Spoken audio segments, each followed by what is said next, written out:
today we're going to be reading, I hope I don't mess this up, Cixin Liu?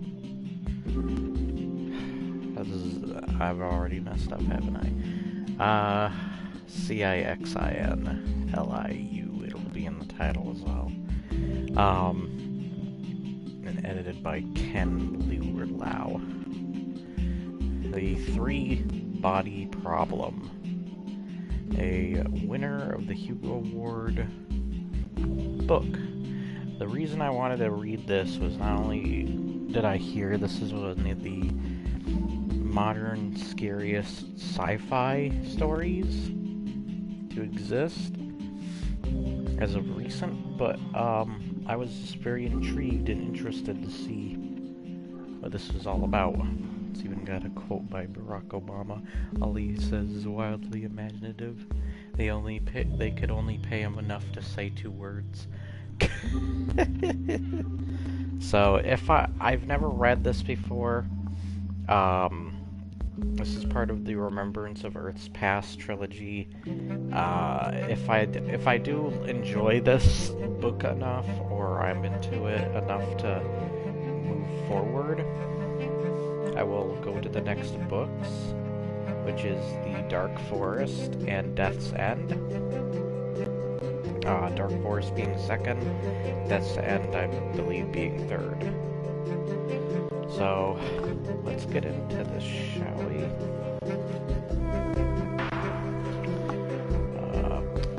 I think I will read through it. I'll see how much I can read. I got pretty much all day that I can do this, though, but the reason I'm not sure how much I can read is because if I want to do other books today, so Tuesdays are good days for me to do this sort of thing. So, we have chapter 1 here. Part 1 is Silent Spring. China, 1967. Number 1, The Madness Years. It's got 2 different names, I guess. So, hopefully you can hear me fine and that the music isn't too loud. I'm just using Minecraft for this one time. It's probably not the best to use. I have another game in mind, though, but we will see how it works. So, start off with chapter 1. The Red Union had been attacking the headquarters of the April 28th Brigade for 2 days. The red flags fluttered restlessly around the brigade building like flames yearning for firewood. The Red Union commander was anxious, though not because of the defenders he faced. The more than 200 Red Guards of the April 28th Brigade were mere greenhorns compared with the veteran Red Guards of the Red Union, which was formed at the start of the Great Proletarian Culture Revolution in early 1966.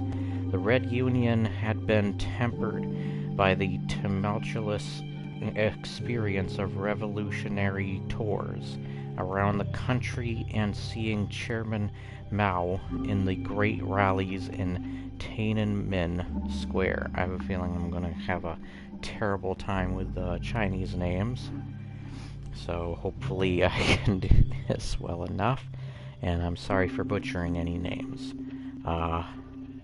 Alright, continue.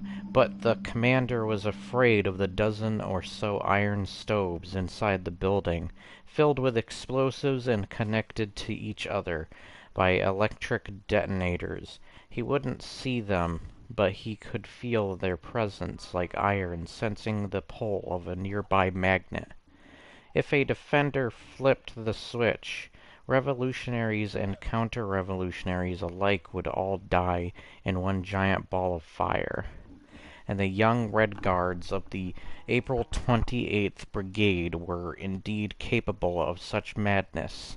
Compared with the weathered men and women of the first generation of Red Guards, the new rebels were a pack of wolves on hot coals. Crazier than crazy. Okay. I'm just thinking red guards from Elder Scrolls. But let's continue. The slender figure of a beautiful young girl emerged at the top of the building, waving the giant red banner of the April 28th Brigade. Her appearance was greeted immediately by a cacophony? Wow, of gunshots. Okay. The weapons attacking her were a diverse mix. Antiques such as American carbines, Czech-style machine guns, and Japanese Type 38 rifles. Newer weapons such as standard-issue People's Liberation Army rifles and submachine guns stolen from the PLA after the publication of the August editorial, and even a few Chinese Dadao swords and spears. Together, they formed a condensed version of modern history. Numerous members of the April 28th Brigade had engaged in similar displays before. They'd stand on top of the building, wave a flag, shout slogans through megaphones, and scatter flyers at the attacks below. Every time the courageous man or woman had been able to retreat safely from the hailstorm of bullets and earn glory for their valor. The new girl clearly thought she'd be just as lucky. She waved the battle banner as though brandishing her burning youth, trusting that the enemy would be burnt to ashes in the revolutionary flames, imagining that an ideal world would be born tomorrow from the ardor and zeal coursing through her blood. She was intoxicated by her brilliant crimson dream until a bullet pierced her chest. Her 15-year-old body was so soft that the bullet hardly slowed down as it passed through it and whistled in the air behind her. The young red guard tumbled down along with her flag, her light form descending even more slowly than the piece of a red fabric, like a little bird unwilling to leave the sky. The Red Union warriors shouted in joy. A few rushed to the foot of the building, tore away the battle banner of the April 28th Brigade and seized the slender, lifeless body. They raised their trophy overhead and flaunted it for a while before tossing it toward the top of the metal gate of the compound. Most of the gate's metal bars, capped with the sharp tips, had been pulled down at the beginning of the factional civil wars to be used as spears, but two still remained. As their sharp tips caught the girl, life seemed to return momentarily to her body. The Red Guards backed up for some distance and began to use the impaled body for target practice. For her, the dense storm of bullets was now no different from a gentle rain, as she could no longer feel anything. From time to time, her vine-like arms jerked across her body softly, as though she were flicking off drops of rain. And then half of her young head was blown away, and only a single beautiful eye remained to stare at the blue sky of 1967. There was no pain in that gaze, only solidified devotion and yearning, and yet, compared to some others, she was fortunate. At least, she died in the throes of passionately sacrificing herself for an ideal. That's a bit brutal. Jeez. And it says down here, translators note This refers to the August 1967 editorial in Red Flag magazine, an important source of propaganda during the Cultural Revolution, which advocated for pulling out the handful of counter-revolutionaries within the army. Many read the editorial as tactically encouraging Red Guards to attack military armories and seize weapons from the PLA, further inflaming the local civil wars waged by Red Guard factions. Okay. Battles like this one raged across Beijing, like a multitude of CPUs working in parallel. Their combined output, the Cultural Revolution. A flood of madness drowned the city and seeped into every nook and cranny. At the edge of the city, on the exercise grounds of Tsinghua University, a mass struggle session attended by thousands had been going on for nearly 2 hours. This was a public rally intended to humiliate and break down the enemies of the revolution through verbal and physical abuse until they confessed to their crimes before the crowd. As the revolutionaries had splintered into numerous factions, opposing forces everywhere engaged in complex maneuvers and contests. Within the university, intense conflicts erupted between the Red Guards, the Cultural Revolution Working Group, the Workers' Propaganda Team, and the Military Propaganda Team, and each faction divided into new rebel groups from time to time, each based on different backgrounds and agendas, leading to even more ruthless fighting. But for this mass struggle session, the victims were the reactionary bourgeois academic authorities. These were the enemies of every faction, and they had no choice but to endure cruel attacks from every side. Compared to other monsters and demons, reactionary academic authorities were special. During the earliest struggle sessions, they had been both arrogant and stubborn. That was also the stage in which they had died in the largest numbers. Over a period of 40 days in Beijing alone, more than 1,700 victims of struggle sessions were beaten to death. Many others picked an easier path to avoid the madness. Lao Shi, Wu Han, Jane Wuzan, Fu Lei, Zhao Zhejiang, Yu Young. Oh my goodness, I'm freaking bad at this. Wenjie Hai Mo. I'm not laughing because of the names, I'm laughing because I'm an idiot and not reading these right, I'm pretty sure, especially those last couple. And other once respected intellectuals had all chosen to end their lives. Those who survived that initial period gradually became numb as the ruthless struggle sessions continued. The protective mental shell helped them avoid total breakdown. They often seemed to be half asleep during the sessions, and would only startle awake when someone screamed in their faces to make them mechanically recite their confessions, already repeated countless times.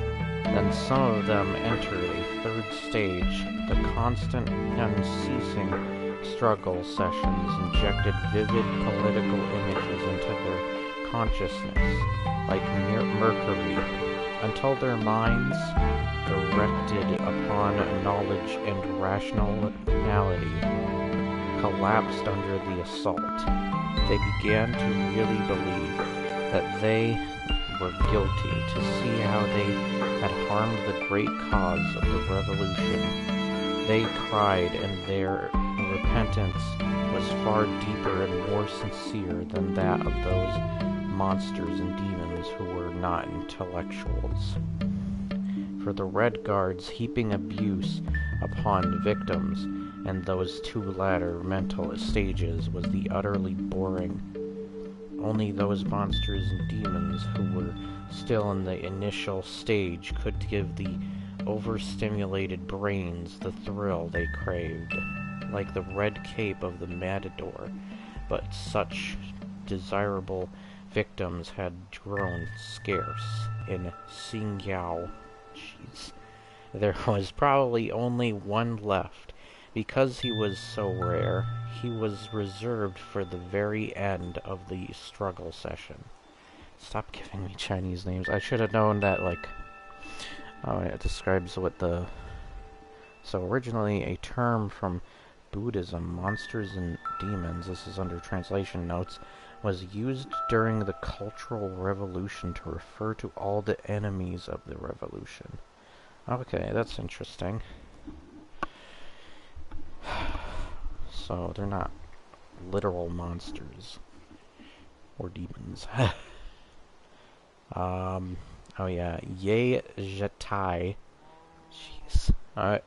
This is my first time reading this, and I don't pronounce many Chinese names in my life, so bear with me.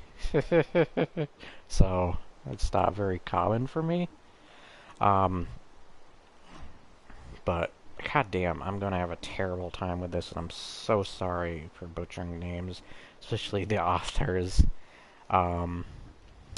But, like, this isn't meant to be... I'm glad that, like, my read-alongs are really... Like, the purpose of them is they're not, like, audio videos or audio books or whatever. They're not meant to be 100% perfect or anything. I would have to fricking really dedicate, and this is my... I've already said this is my first time reading it.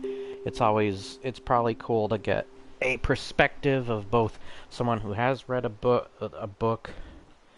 and who hasn't, and have like kind of it be a commentary on the book in between parts, and how that person feels as they're reading it. So that's kind of more like my read-along approaches. I do get more into the book sometimes, where I don't make jokes or commentate as much or something.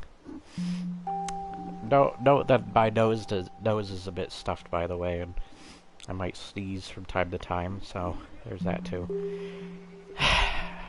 Had survived the Cultural Revolution so far, but he remained in the first mental stage. He refused to repent, to kill himself, or to become numb. When this physics professor walked into the stage in front of the crowd, his expression clearly said, "Let the cross I bear be even heavier." The Red Guards did indeed have him carry a burden, but it wasn't a cross. Other victims wore tall hats, made from bamboo frames, but his was welded from thick steel bars, and the plaque he wore around his neck wasn't wooden like the others, but an iron door taken from a laboratory oven. His name was written on the door in the striking black characters, and 2 red diagonals were drawn across them in a large X. Twice the number of Red Guards used for other victims escorted Yi into the stage. 2 men and 4 women. The 2 young men strode with confidence and purpose, the very image of mature Bolshevik youths. They were both 4th-year students, majoring in theoretical physics, and Yi was their professor. The women, really girls, were much younger, 2nd-year students from the junior high school, attached to the university, dressed in military uniforms and equipped with bandoliers. They exuded youthful vigor and surrounded Yi Zhetai like 4 green flames. His appearance excited the crowd. the shouting of slogans. I wonder if there's... Hold on. I'm gonna look in the back real quick. Okay, there's nothing. I was wondering if there was going to be a section that helps you to pronounce the names, maybe? Yeah, there's no section. Well, I'm not gonna read all of the translation notes, by the way, so keep that in mind. I want to read this mostly as pure as possible. I'll probably look through them if I need some context and read them in that term, so that way it feels like you're along with me for the ride, because maybe you need context too. Alright, but let's continue.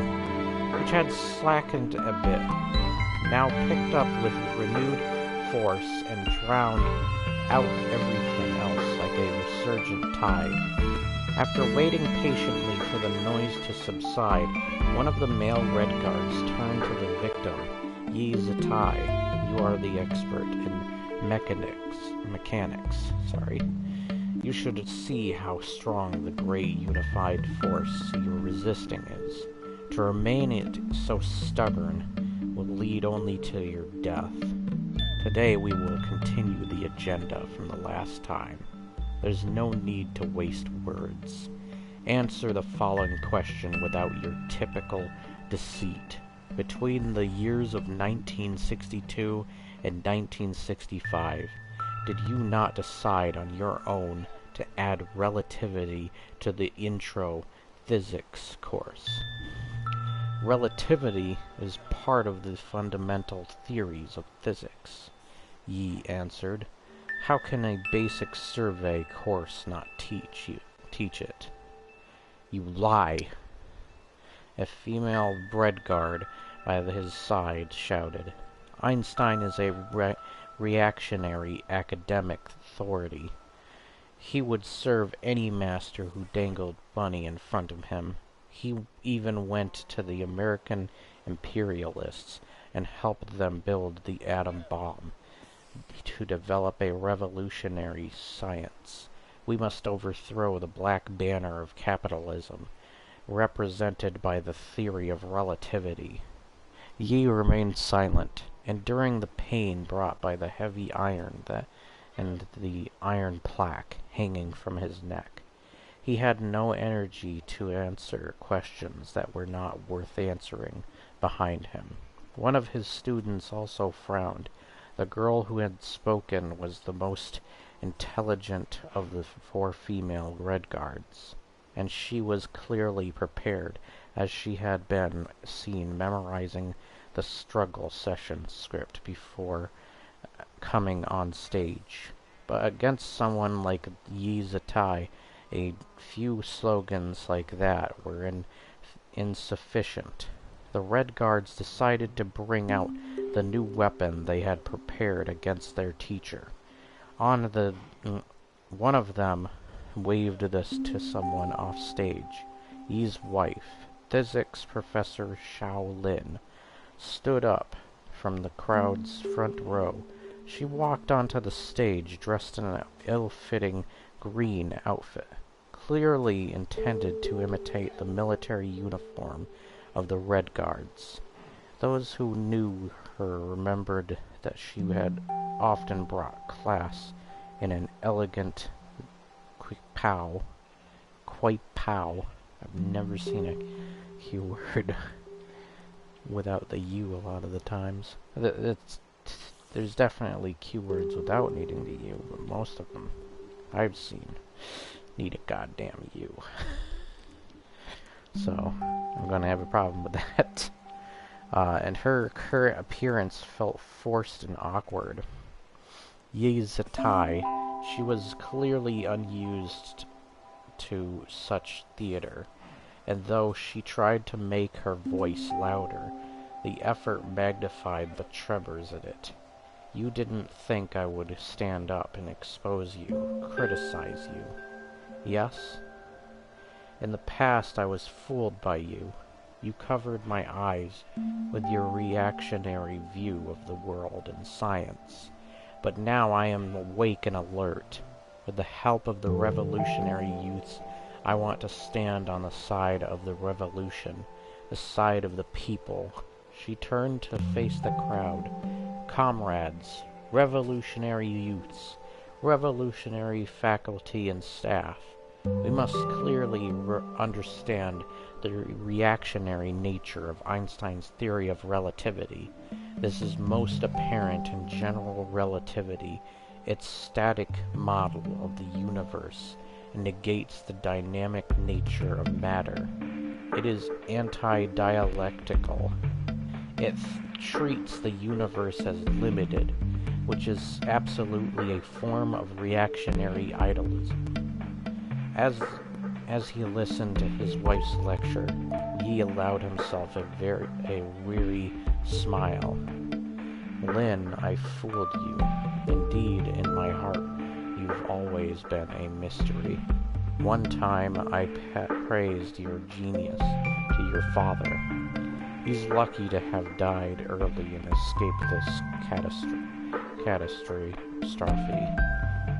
catastrophe, sorry. I don't know why I didn't read that right. And he shook his head, telling me that he did not think you would ever achieve much academically. What he said next turned out to be so important to the second half of my life.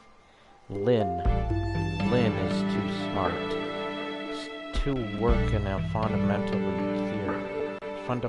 theory. One must be stupid. In later years, I began to understand his words more and more. Lynn, you truly are too smart.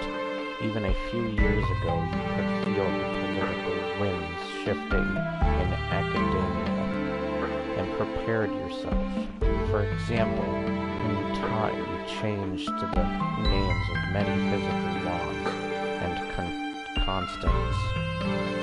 Always law, you called resistance law. Maxwell's equations, you called electromagnetic equations. Jeez. Planck's constant, you called the quantum constant. Too many big words. I feel like Patrick Starr. You explained to your students that all scientific accomplishments resulted from the wisdom of the working masses, and those capitalist academic authorities only stole these fruits and put their names on them. But even so, you couldn't be accepted by the revolutionary mainstream. Look at you now. You're not allowed to wear the red armband of the revolutionary faculty and staff. You had to come up here empty-handed without the status to carry a little red book. You can't overcome the fault of being born to a prominent family in pre-revolutionary China, and of having such famous scholars as parents. So far, this is very well written, and it's very complex how that this guy is clearly. So it does say translated by Ken Lau, but I feel like even with his translation, this guy is very well spoken and very intelligent in his writing. There's no, I can believe this guy just from the first few pages has won a Hugo Award. He's very well spoken. He's clearly done his research to an extent. Probably even lived through these events. Who knows? Other than people who look at his like background and such. I bet he has one in the back here. Yeah, I'm not sure. Yeah. I'd have to look more into him. But also he's like bringing Einstein, his theory of relativity in this, and I can kind of, like, one thing I like about when he gets into the characters is while he's still describing what the character is doing after they say what they're going to say and it's done, I do like that you get a sense from the way he writes how the characters, what the characters are talking and probably how they say it. You get a sense of how they're saying it as I'm reading, and I kind of feel that without needing that typical writing afterwards that tells you how the characters said it in an angry way or whatever. I get a good feeling off of like how he writes those parts. So so far pretty good, but I'm only 17 pages in, or 16 technically, so let's keep going. But you actually have more to confess about Einstein than I do.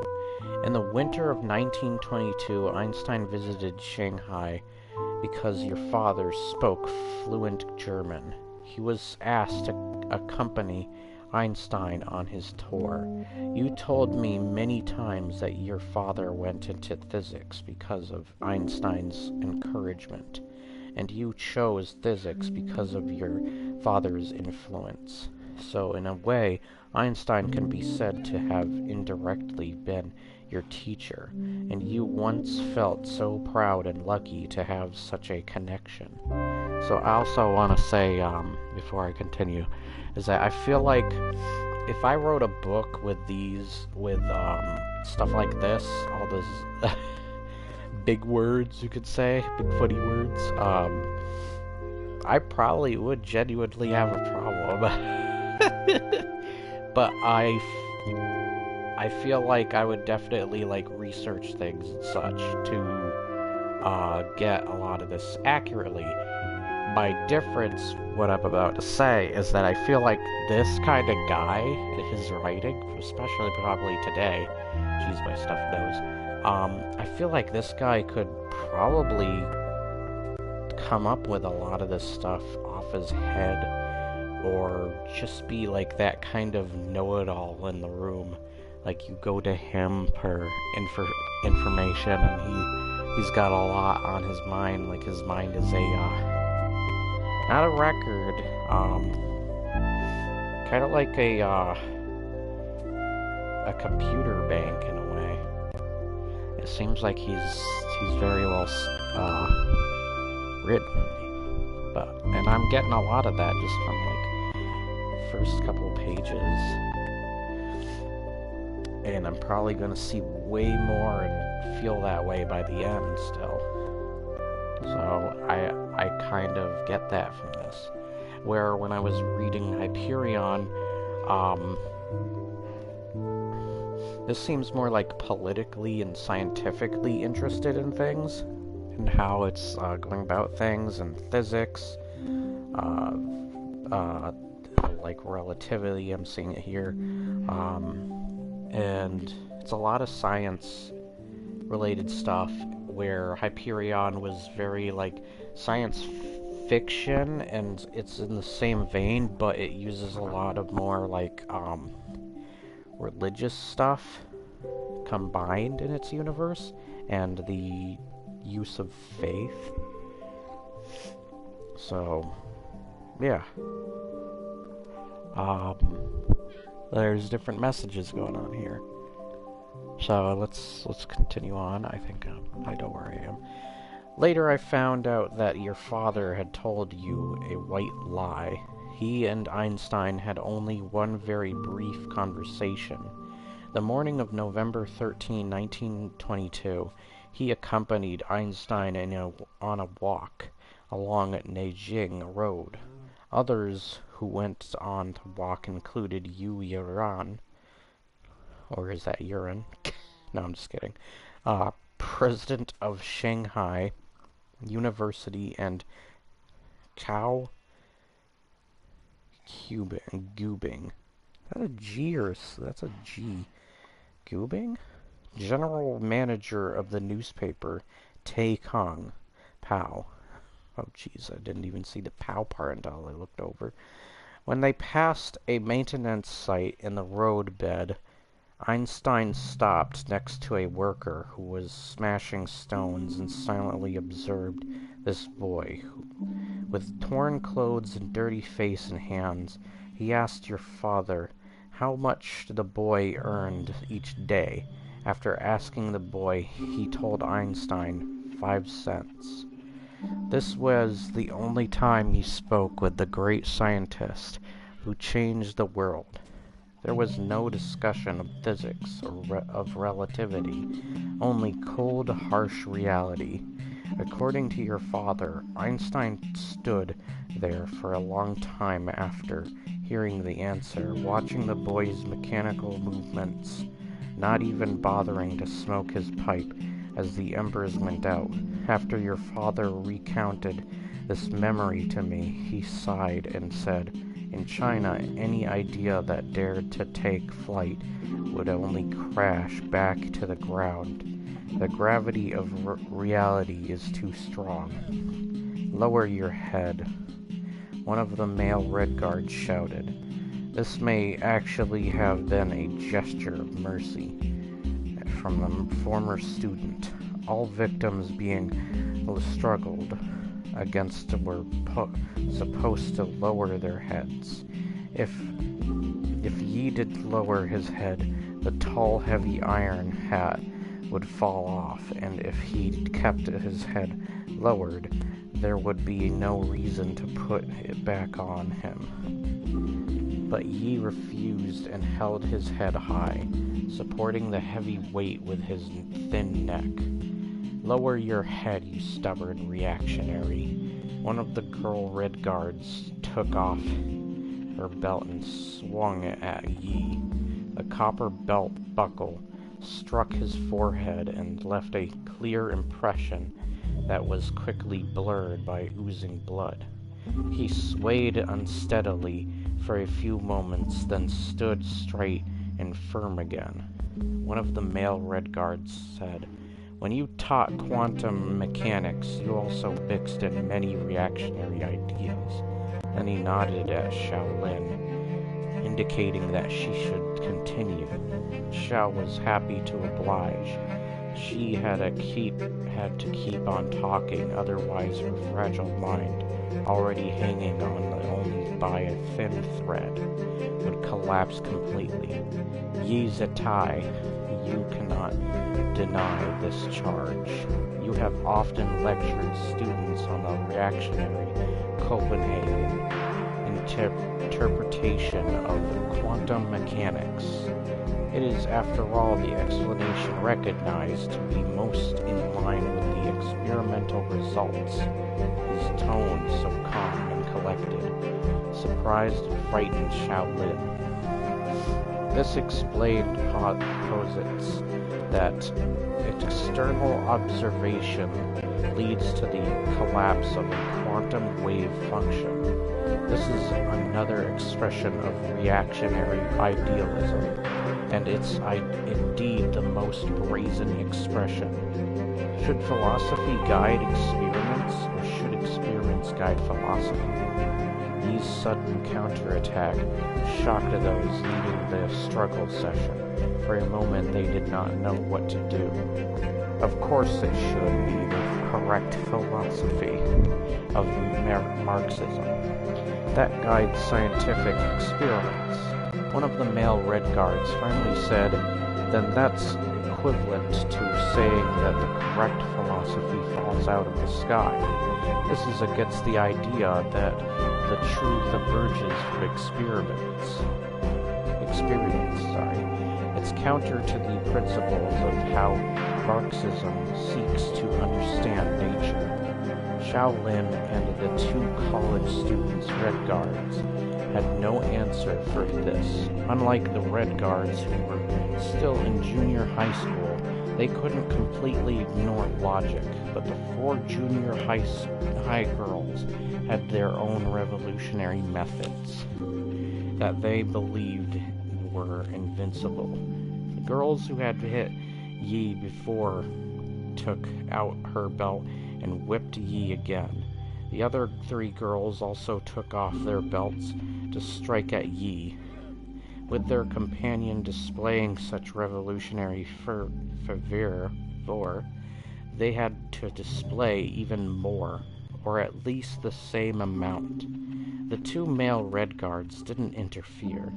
If they'd tried to intervene now, they would be suspected of being insufficiently revolutionary. You also taught the Big Bang Theory. This is the most reactionary of all scientific theories. One of the male Red Guards spoke up, trying to change the subject. Maybe in the future this theory will be disproven, but two great cosmological discoveries of this century, Hubble's law and observation of the cosmic microwave background, show that the Big Bang Theory is currently the most plausible explanation for the origin of the universe. Lies, Shaolin shouted. Then they began a long lecture about the Big Bang Theory. I'm just taking the frickin' show. Remembering to splice frickin' theme songs in my head. Insightful critiques of the theory's extremely reactionary nature, but the freshness of the theory attracted the most intelligent of the four girls, who couldn't help but ask. Time began with the singularity. So what was there before the singularity? Nothing, Yi said. The way he would answer a question from any curious young person. He turned to look at the girl kindly. With his injuries and the tall iron hat, the motion was very difficult. No, nothing. That's reactionary. Completely reactionary. The frightened girl shouted. She turned to Shaolin, who gladly came to her aid. The theory leaves open a place to be filled by God. Shao nodded at the girl. The young Red Guard, confused by these new thoughts, finally found her footing. She raised her hand and still holding the belt and pointed at Yi. You're trying to say that God exists? I don't know. What? What is this? I'm saying I don't know. If by God you mean some kind of super consciousness outside the universe, I don't know if it exists or not. Science has given no evidence either way. Actually, in the nightmarish moment, Yi was leaning toward believing that God did not exist. This extremely reactionary statement caused a commotion in the crowd, led by one of the Red Guards on stage. Another tide of slogan shouting exploded. What the hell? Oh. What is that?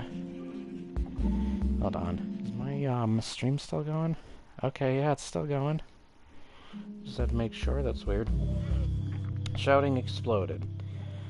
Down with the reactionary academic authorities, Yi Zitai. Sorry. Down with all reactionary academic authorities. Down with all reactionary doctrines. Once the slogans died down, the girl shouted, God does not exist. All religions are tools concocted by the ruling class to paralyze the spirit of the people. That is a very one-sided view, Yi said calmly.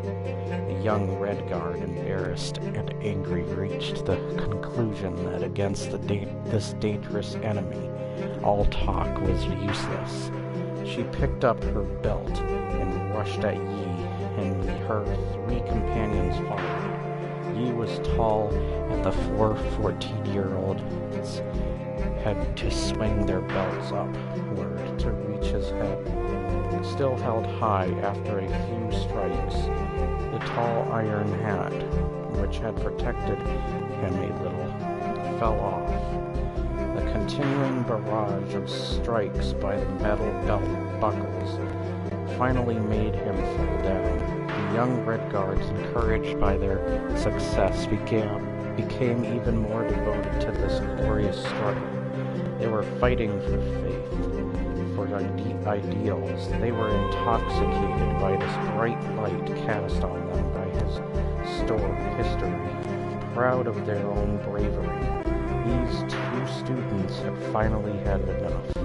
The chairman instructed us to rely on eloquence rather than violence. They rushed over and pulled the four semi-crazed girls off me, but it was already too late. The physicist lay quietly on the ground, his eyes still open as blood oozed from his head. The frenzied crowd sank into silence. The only thing that moved was a thin stream of blood, like a red snake. It slowly meandered across the stage, reached the edge, and dribbled onto a chest below. The rhythmic sound made by the blood drops was like the steps of someone walking away. A cackling laugh broke the silence. The sound came from Shaolin, whose mind had finally broken. The laughter frightened the attendees, who began to leave the struggle session, first in trickles, and then in a flood. The exercise grounds soon emptied, leaving only the young woman below the stage. She was Yi Wenjie, Yi Zitai's daughter. As the four girls were taking her father's life, she had tried to rush onto the stage, but two old university janitors held her down and whispered into her ear that she would lose her own life if she went. The mass struggle session had turned into a scene of madness, and her appearance would only incite more violence. She had screamed and screamed, but she had been drowned out by the frenzied waves of slogans and cheers. When it was finally quiet again, she was no longer capable of making any sound. She stared at her father's lifeless body, and the thoughts she could not voice dissolved into her blood, where they would stay with her for the rest of her life. After the crowd dispersed, she remained like a stone statue, her body and limbs in the positions they were in when the two old janitors had held her back.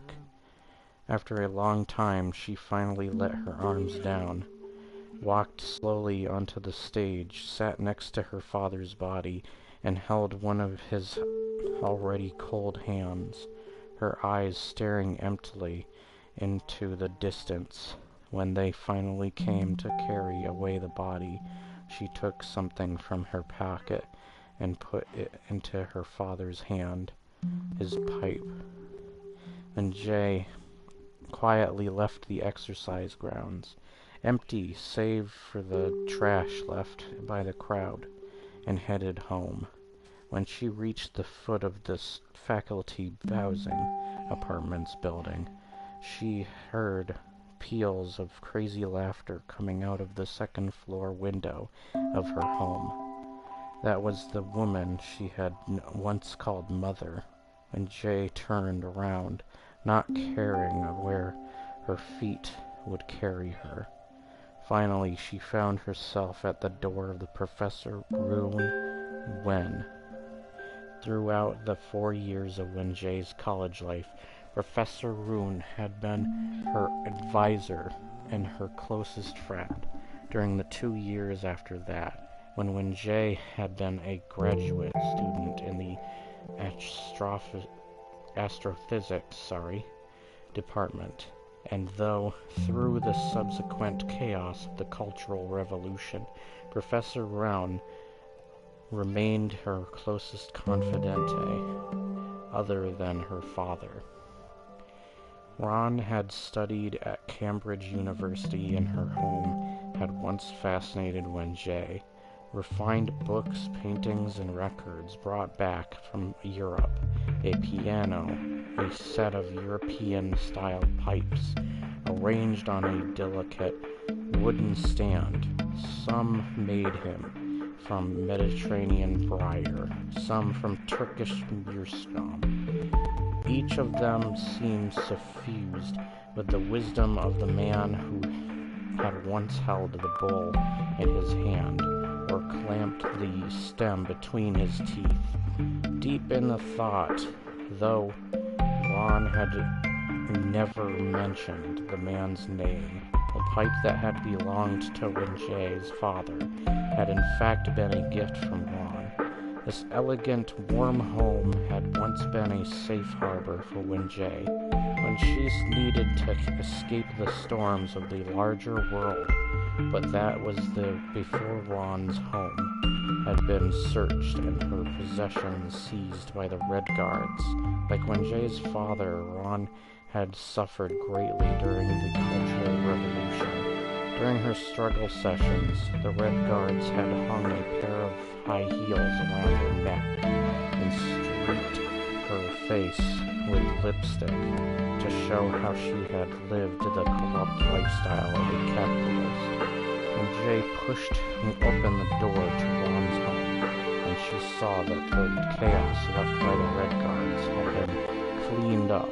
The torn oil paintings had been glued back together and hung on the walls. The toppled piano had been set upright and wiped clean, though it was broken and could no longer be played. The few books left behind had been put back neatly on the shelf. Ron was sitting on the chair before her desk, her eyes closed, when Jay stood next to Ron and gently caressed her professor's forehead, face and hands all cold. When Jay had noticed the empty sleeping pill bottle on the desk as soon as she came in. She stood there for a while, silent. Then she turned and walked away. She could no longer feel grief. She was now like a Geiger counter that had been subjected to too much radiation. Oh, that's Geiger counter. No longer capable of giving any reaction, noiselessly displaying a reading of 0. But as she was about to leave Ron's home, when Jay turned around for a final look, she noticed that Professor Ron had put on makeup.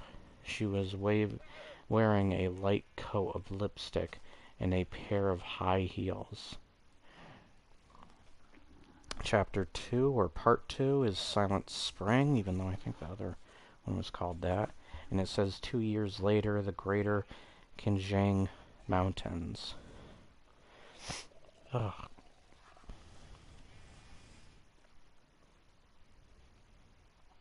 Hold on.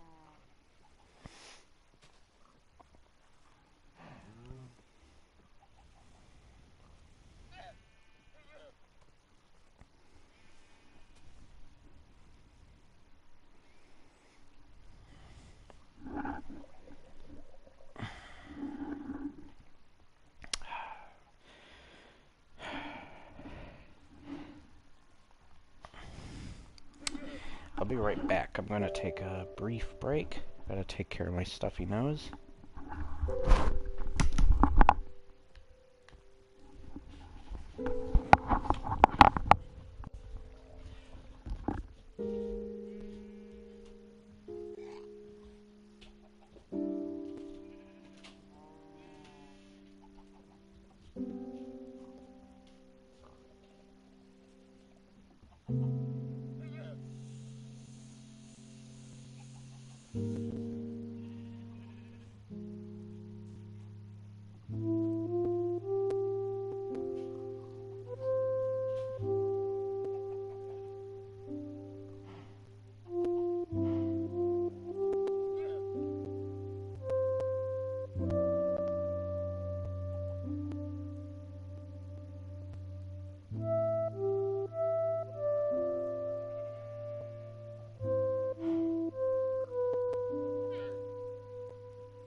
thinking of using Alien Isolation as my background for more atmospheric purposes. Maybe I'll do that in another video part, further into the book. We'll see how far we get in the book today, though.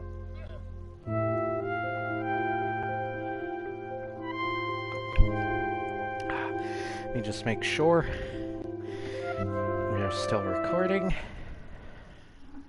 Okay.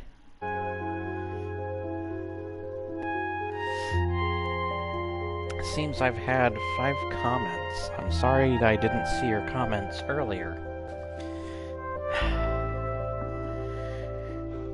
So we are in part 2, or chapter 2, which is Silent Spring. Let me get up my comments from YouTube, because I have to look at them separately. Okay. Whoops. This is YouTube. This is... There we go. And it'll take a little bit. To my channel. Let's see how the... video is doing, because it's been getting some views as I've been gone. I did it as a brief video because I kept seeing a lot of like negative 41 views so far. That's pretty cool. I'll be changing the thumbnails to most of my read-alongs, by the way, too, so expect that in the future. Okay, here it is, read along with the 3-body problem by Cixin or Lu. Why isn't it popping up? Okay, there we go. Okay, maybe not. What is going on? What is going on with this stupid thing? Alright.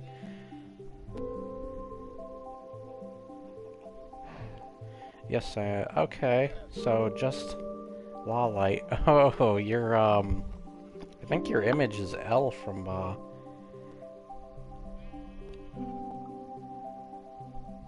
the music. I'm sorry about that. I didn't know the music was so frickin' loud. Let's see what I can do about the music. Oh, I should be searching that. I'm sorry, in the, game settings. I'm so sorry, like, that sucks if the music has been ruining this whole thing. I'm deeply sorry about that. Where's the music? That would be under audio, wouldn't it? Yes. Music. I turn you down to 10. There we go. Oh, I see a drone in the corner. I'm so sorry, I just saw a light. And it looks like I missed you as you went by. So, music too loud. Can't hear you. This is my first time reading this. This is the book. I actually got this from the library, my local library, because a lot of my bookstores have been selling out on it.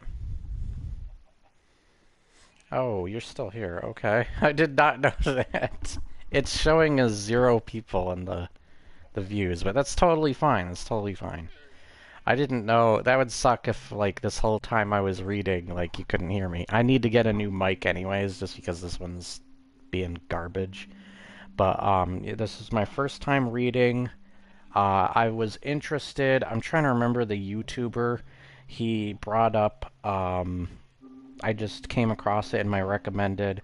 He said it was like one of the scariest sci-fi series of recent years. It won the Hugo Award, and yeah, I was just interested in it because mostly I hear some crazy stuff about it. And I picked it up from my local library, and I wanted to read it myself. If I do enjoy it more, and I might mispronounce a bunch of Chinese names because it's not common for me saying Chinese names in general, so I'm going to suck at the pronunciation. I've probably sucked at pronouncing the author alone's name as well as the translator.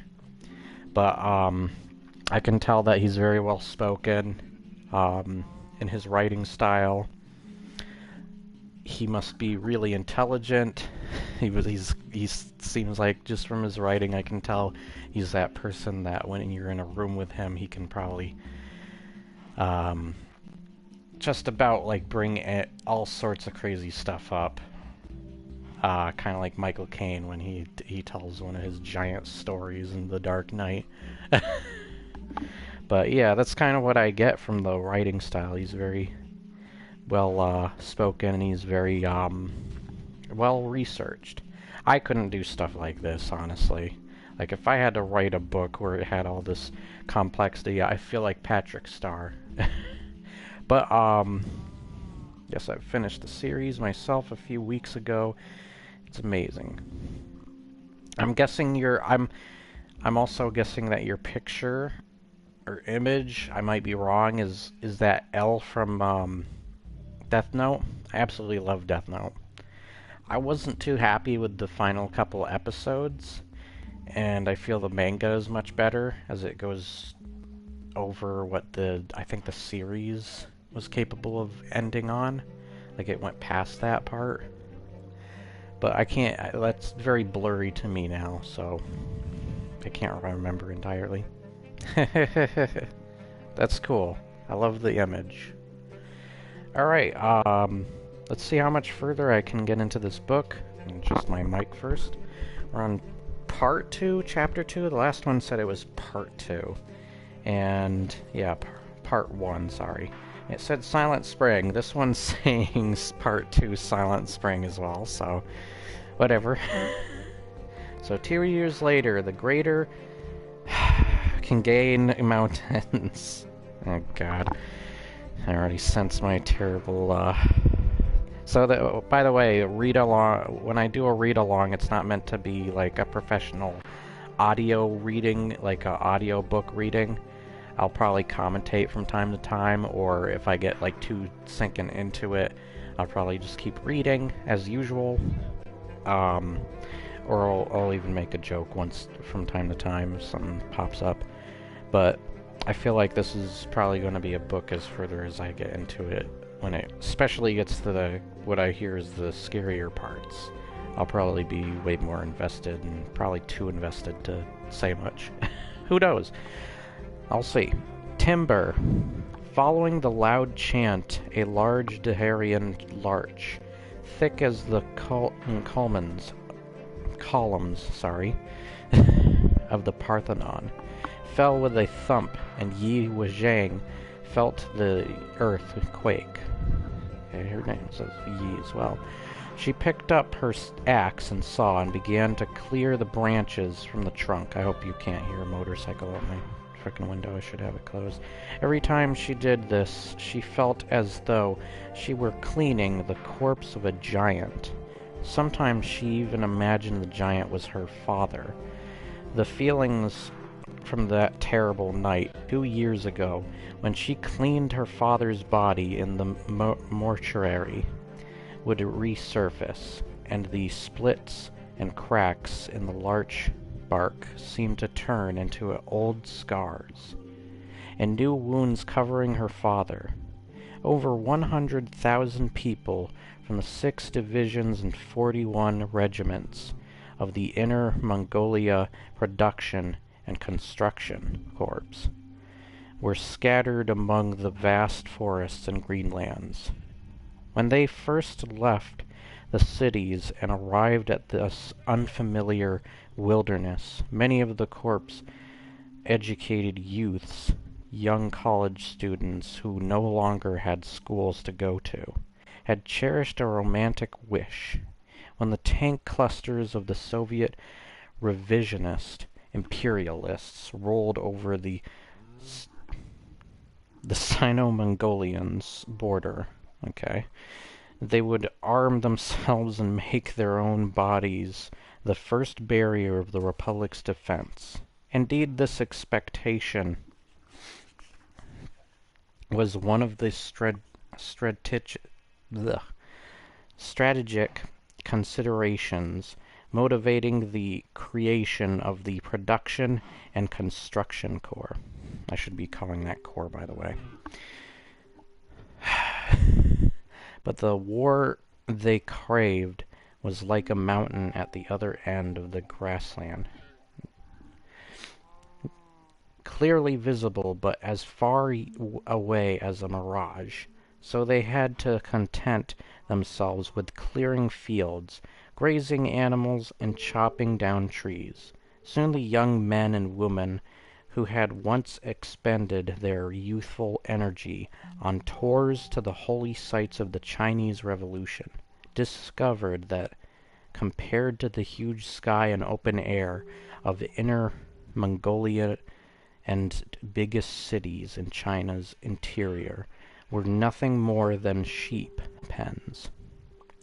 Stuck in the middle of the cold, endless expanse of forests and grasslands, their burning ardor was meaningless.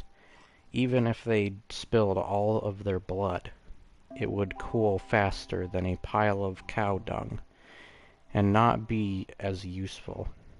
But burning was their fate. They were the generation meant to be consumed by fire. Let me adjust the mic again, because I heard it pop. And so, under the chainsaws, vast seas of forests turned into barren ridges and denuded hills. Under their tractors and combine harvesters, vast tracts of grasslands became grain fields, then deserts. Or desert. Now, Yu Zhang could only describe the deforestation that she witnessed as madness. The tall Daharian larch, the evergreen Scots pine, the slim Matic Siberian fir, along with black birch, oak, mountain elm, Chosania arbitifolia? Jeez. Whatever they laid eyes on, goddamn, they cut down. Her company wielded hundreds of chainsaws like a swarm of steel locusts, and after they passed, only stumps were left. The fallen Daharian larch, now bereft of branches, was ready to be taken away by tractor. Yi gently caressed the freshly exposed cross-section of the felled trunk. She did this often, as though such surfaces were giant wounds, as though she could feel the tree's pain. Suddenly she saw another hand lightly stroking the matching surface of the stump, a few feet away. The tremors in that hand revealed a heart that resonated with hers. Though the hand was pale, she could tell it belonged to a man. She looked up. It was by Mulan, or Mulin. I could go for watching Mulan. No, I'm kidding. A slender, delicate man who wore glasses. He was a reporter for the Great Production News, the Corps newspapers. He had arrived the day before yesterday and gathered news about her company. Yi remembered reading his articles, which were written in a beautiful style, sensitive and fine, ill-suited to the rough hewn environment. Looked at that as a B. Ma Gang, come here. Bai called to a young man a little ways off. Ma was barrel-chested and muscular, like the Daharian larch that he had just felled. He came over and Bai asked him, "Do you know how old these tree was?" "You can count the rings." Ma pointed to the stump. "I did more than 330 years. Do you remember how long it took you to saw through it?" "No more than 10 minutes. Let me tell you, I'm the fastest chainsaw operator in the company." Whichever squad I'm with, the red flag for model workers follows me. Ma Gang's excitement was typical of most people Bai paid attention to. To be featured in the great production news would be a considerable honor. More than 300 years, a dozen generations, when this tree was but a shrub. It was still the Ming Dynasty. During all of these years, can you imagine how many storms it had weathered? How many events it had witnessed? But in a few minutes you cut it down. You really felt nothing. What do you want from me to feel? Ma Gang gave a blank look. It's just a tree. The only things we don't lack around here are trees. There are plenty of other trees much older than this one. It's all right. Go back to work. Bei shook his head, sat down on the stump, and sighed. Ma Gang shook his head as well, disappointed that the reporter wasn't interested in an interview. Excuse me. Oh, frick. Oh, okay. I almost lost my spot. Intellectuals always make a fuss about nothing. He muttered as he spoke. He glanced at Yi Vijay, apparently including her in his judgment. The trunk was dragged away. Rocks and stumps in the ground broke the bark in more places, wounding the giant body further in the spot where it once stood. The weight of the fallen tree being dragged left a thank you for getting stuck pages. There we go. Left a deep channel of the layers of decomposing leaves that had accumulated over the years. Water quickly filled the ditch. The rotting leaves made the water appear crimson like blood. When Jay, come and take a rest, Bai pointed to the empty half of the stump on which he was sitting. Yi was indeed tired. She put down her tools, came over, and sat down with Bei. It's Bei. No, back to back. After a long silence, Bei, or Bai, probably Bai, and I'm thinking Yi is probably Yay, because I'm probably a dumbass. Once again, I wouldn't doubt it in these pronunciations, but I might as well just be consistent with how I've been reading it before. Yi remained silent. Bei knew that she likely wouldn't answer. She was a woman of few words, and rarely conversed with anyone. Some new arrivals even mistook her for a mute. Bei went on talking. I visited this region a year ago, and I remember all arriving around noon, and my host told me that we'd have fish for lunch. I looked around the bark-lined hut and saw only a pot of water being boiled. No fish. Then, as soon as the water boiled, the cook went out with a rolling pin. He stood on the shore of the brook that passed before the hut, struck the water with the rolling pin a few times, and was able to drag a few big fish out of the water. What a fertile place. But now, if you go look at the brook, it's just dead. Muddy water in a ditch. I really don't know if the Corps is engaged in construction or destruction. Where did you get thoughts like that? He asked softly. That wasn't soft. She did not express agreement or disagreement, but Bai was grateful that she had spoken at all. I just read a book, and it really moved me. Can you read English? He nodded. Bai took a book with a blue cover from his bag. He looked around to be sure no one was watching, and handed it to her. This was published in 1962, and was very influential in the West. When Jay turned around on the stump to accept the book, Silent Spring, she read on the cover, by Rachel Carson. Where did you get this? The book attracted the attention of the higher-ups. They want to distribute it to select cadres. For internal reference, I'm responsible for translating the part that was to do with forests.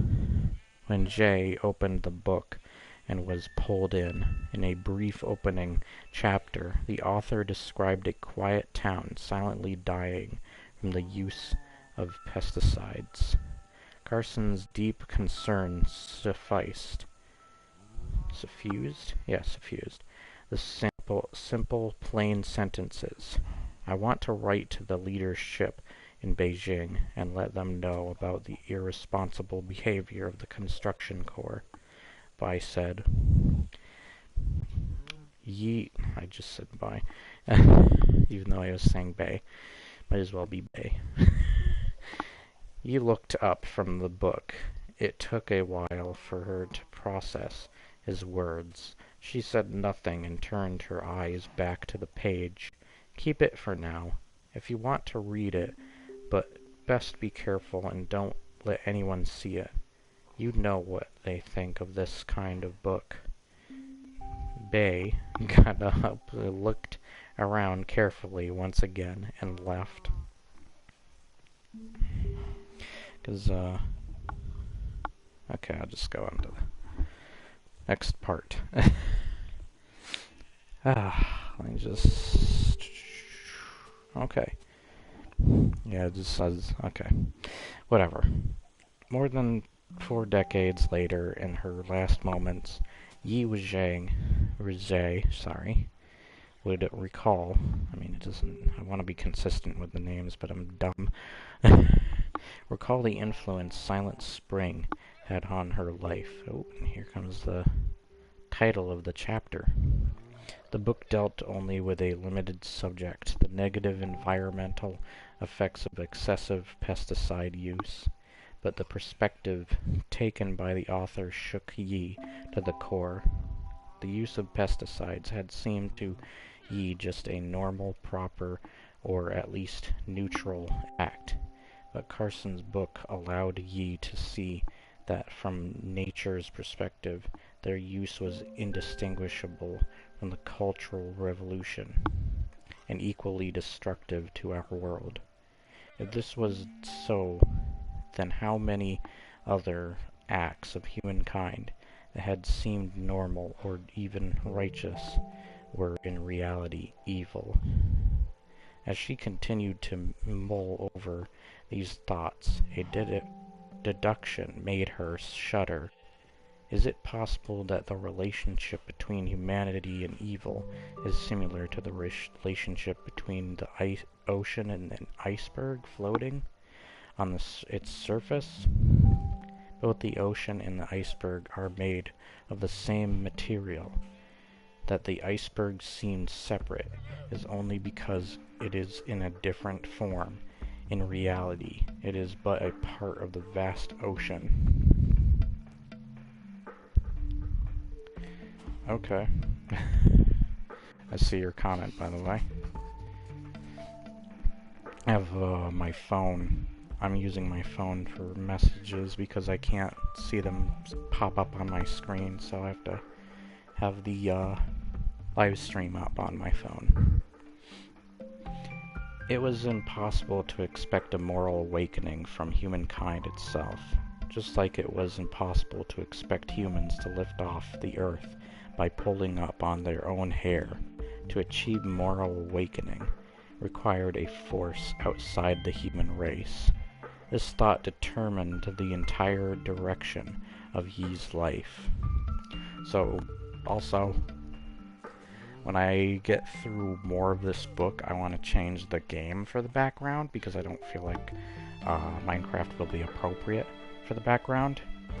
And I'll probably use Alien Isolation just because I feel like this book is going to create atmosphere and I want something atmospheric. And, you know, sci-fi.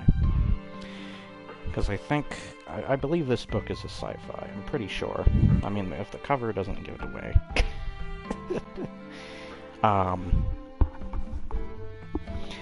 4 days after receiving the book, you went to the company's guest house, where Bai was living. To return the book, you opened the door and saw that Bai was lying on the bed, exhausted and covered by wood shavings and mud. When Bai saw Yi, he struggled to get up. "Did you work today?" Yi asked. "I've been here with the company for so long. I can't just walk around all day doing nothing. Have to participate in labor. That's the spirit of the revolution, right? Oh, I worked near Radar Peak. The trees then, there, were so dense. I sank into the rotting leaves like all the way up to my knees. I'm afraid I'll get sick from the miasma." Radar Peak? Yi was shocked. Yes, the regiment had a emergency assignment. Clear out a warning zone, all around the peak by cutting down trees. Radar Peak was a mysterious place. The steep, once nameless peak got its moniker from the large parabolic antenna dish at the top. So this is isn't this on the cover of most? No, it's not on the cover of this, but I've seen the picture where it talked about the antenna and just the dish. So I've seen that in most images of this book. So I'm guessing this is starting to get to I wouldn't say the better stuff that I've been hearing about, but because I'm sure that's much further in the book, but I remember seeing images whenever I watched videos and such talking about this book. That was one of the images I pictured and have seen. Wasn't a radar antenna. Even though its orientation changed every day, the antenna never moved in a continuous manner. As the wind blew past it, the dish emitted a howl that could be heard from far away. People in Yi's company knew only that Radar Peak was a military base. According to the locals... Oh, yep. Is your cover the one with the pyramid on it? Yes, it is one with the pyramid on it. But I have seen the picture with the satellite dish as well. If that is a cover or just art. But yes, I've seen both pictures, and the pyramid one is the one on my book. Alright. Company knew only the Radar Peak was a military base. According to the locals, when the base was built 3 years ago, the military mobilized a lot of people to construct a road leading to the top and to string a power line along it. Tons of supplies were transported up the mountain, but after the completion of the base, the road was destroyed, leaving behind only a difficult trail that snaked between the trees. Often helicopters could be seen landing on and lifting off the peak. The antenna wasn't always visible. When the wind was too strong, it was retracted, but when it was extended, many strange things occurred around the area. Animals in the forest became noisy and anxious. Flocks of birds erupted from the woods, and people suffered nausea and dizziness. Also, those who lived near Radar Peak tended to lose their hair, according to the locals. These phenomenon only began after the antenna was built. There were many strange stories associated with the Radar Peak. One time, when it was snowing, the antenna was extended and the snow instantly turned to rain. Since the temperature near ground was still below freezing, the rain turned to ice on the trees. Gigantic icicles hung from the trees, and the forest turned into a crystal palace. From time to time, branches cracked under the weight of the ice, and the icicles crashed to the ground with loud thumps. Sometimes, when the antenna was extended, a clear day would turn to thunder and lightning, and strange lights would appear in the night sky. After the arrival of Construction Corps Company, the commander told everyone right away to take care to avoid approaching the heavily guarded radar peak. Because the patrols were allowed to shoot without warning, last week 2 of the men had gone hunting and chased a deer to the foot of Radar Peak without realizing where they were, and the sentries stationed halfway up the peak shot at them. Luckily, the forest was so dense that the 2 escaped without injury, though one of the men peed in his pants. Okay, thank you. Is this Metal Gear all of a sudden? No, I'm just kidding. Is this Ocelot? At the company meeting the next day, both men were reprimanded. Maybe it was because of this incident that the base had directed the Corps to create a warning zone in the forest around the peak. The fact that the base could issue labor assignments to the Construction Corps hinted at its political power. Bai Mulin accepted the book from Yi and carefully hid it under his pillow. From the same place, he retrieved a few sheets of paper filled with dense writing and handed them to her. This is a draft of my letter. Would you read it? Letter? Like I was telling you, I want to write to the central leadership in Beijing.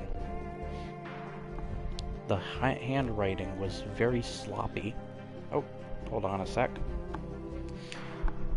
Being called.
Alright, I'm back. Sorry about that. Just a brief distraction. Alright. Now, where is we? Okay.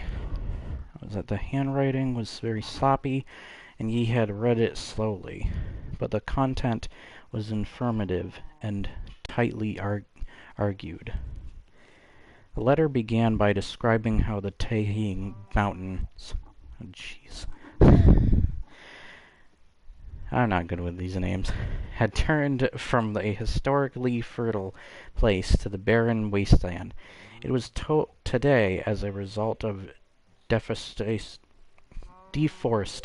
Okay. I hate when frickin' letters are like, you have to cut it off at the end and then you look over and you're like, oh frick, there's the other part of it.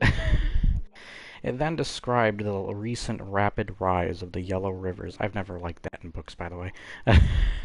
Silt content. Finally, it concluded that the Inner Mongolia production and construction corps actions would lead to a severe ecological consequences. God damn with that.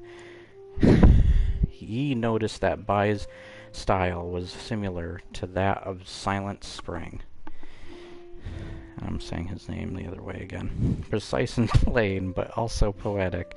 Though her background was in technical subjects, she enjoyed the literary prose. "It's beautiful," she said sincerely. I nodded. "Then I'll send it." Should just be Bay. Bay. He took out a few fresh sheets of paper to make a clean copy of the draft, but his hands shook so much that he couldn't form any characters. This was a common reaction after using a chainsaw. Jeez, that's not even okay. For the first time, their trembling hands couldn't even hold a rice bowl steady, let alone write legibly. God damn, I am freaking up. Whatever. Why don't I copy it for you? Yi said. I think because I had to go do something that's freaking messing me up like crazy. And now I'm like losing my place and crap. She took the pen from him. You have such pretty handwriting, Bay said as she... freaking hate me, it's my life. As he looked at her first line of characters on the page, he poured a glass of water for Yi. His hands shook so much that he spilled some of the water. Yi moved the letter out of the way. You studied physics? Base asked. Astrophysics. Useless now. Yi did not even lift her head. You study the stars? How can that be useless?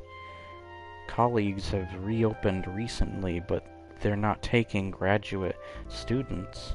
For highly educated and skilled individuals like you to be sent to a place like this. Yi said nothing and kept on writing. She did not want to tell Bay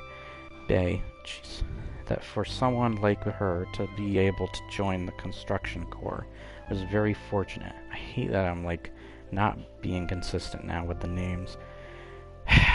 She didn't want to commit on the way things were. There was nothing worthwhile to say. The hut became quiet, filled only with the sound of pen nibs scratching against paper. Yi could smell the fragrance of the sawdust on Bay's body. For the first time since the death of her father, she experienced warmth in her heart and allowed herself to relax momentarily, letting down her guard against the world. More than an hour later, she was done copying the letter. She wrote out the address on the envelope as Bay dictated, and got up to say goodbye. At the door, she turned around. Let me have your jacket. I'll wash it for you. She was surprised by her own boldness. No, how can I do that? Bai shook his head. I read that like a dumbass. Before you read further, what are your thoughts on Bai? Feel like he's trying to become the love interest to Yi. Are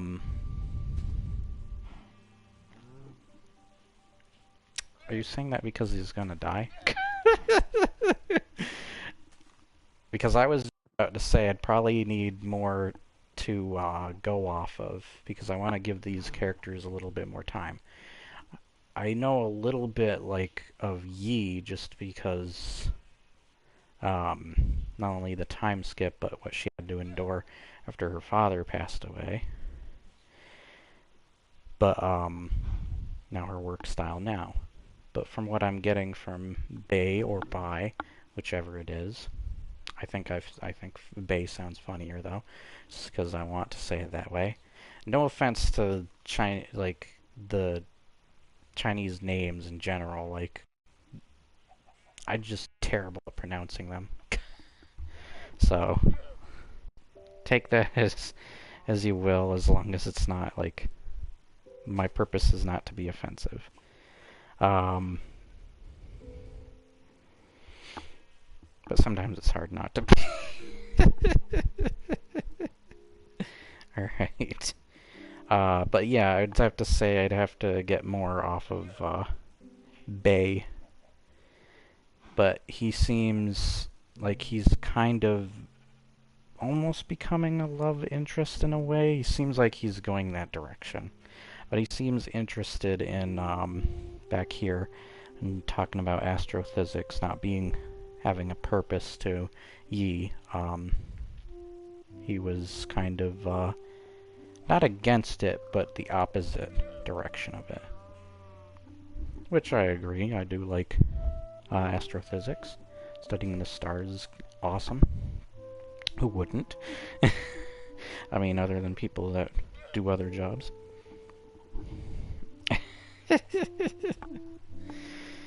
That's alright. Dumbledore died. Snape killed Dumbledore? No. God damn it.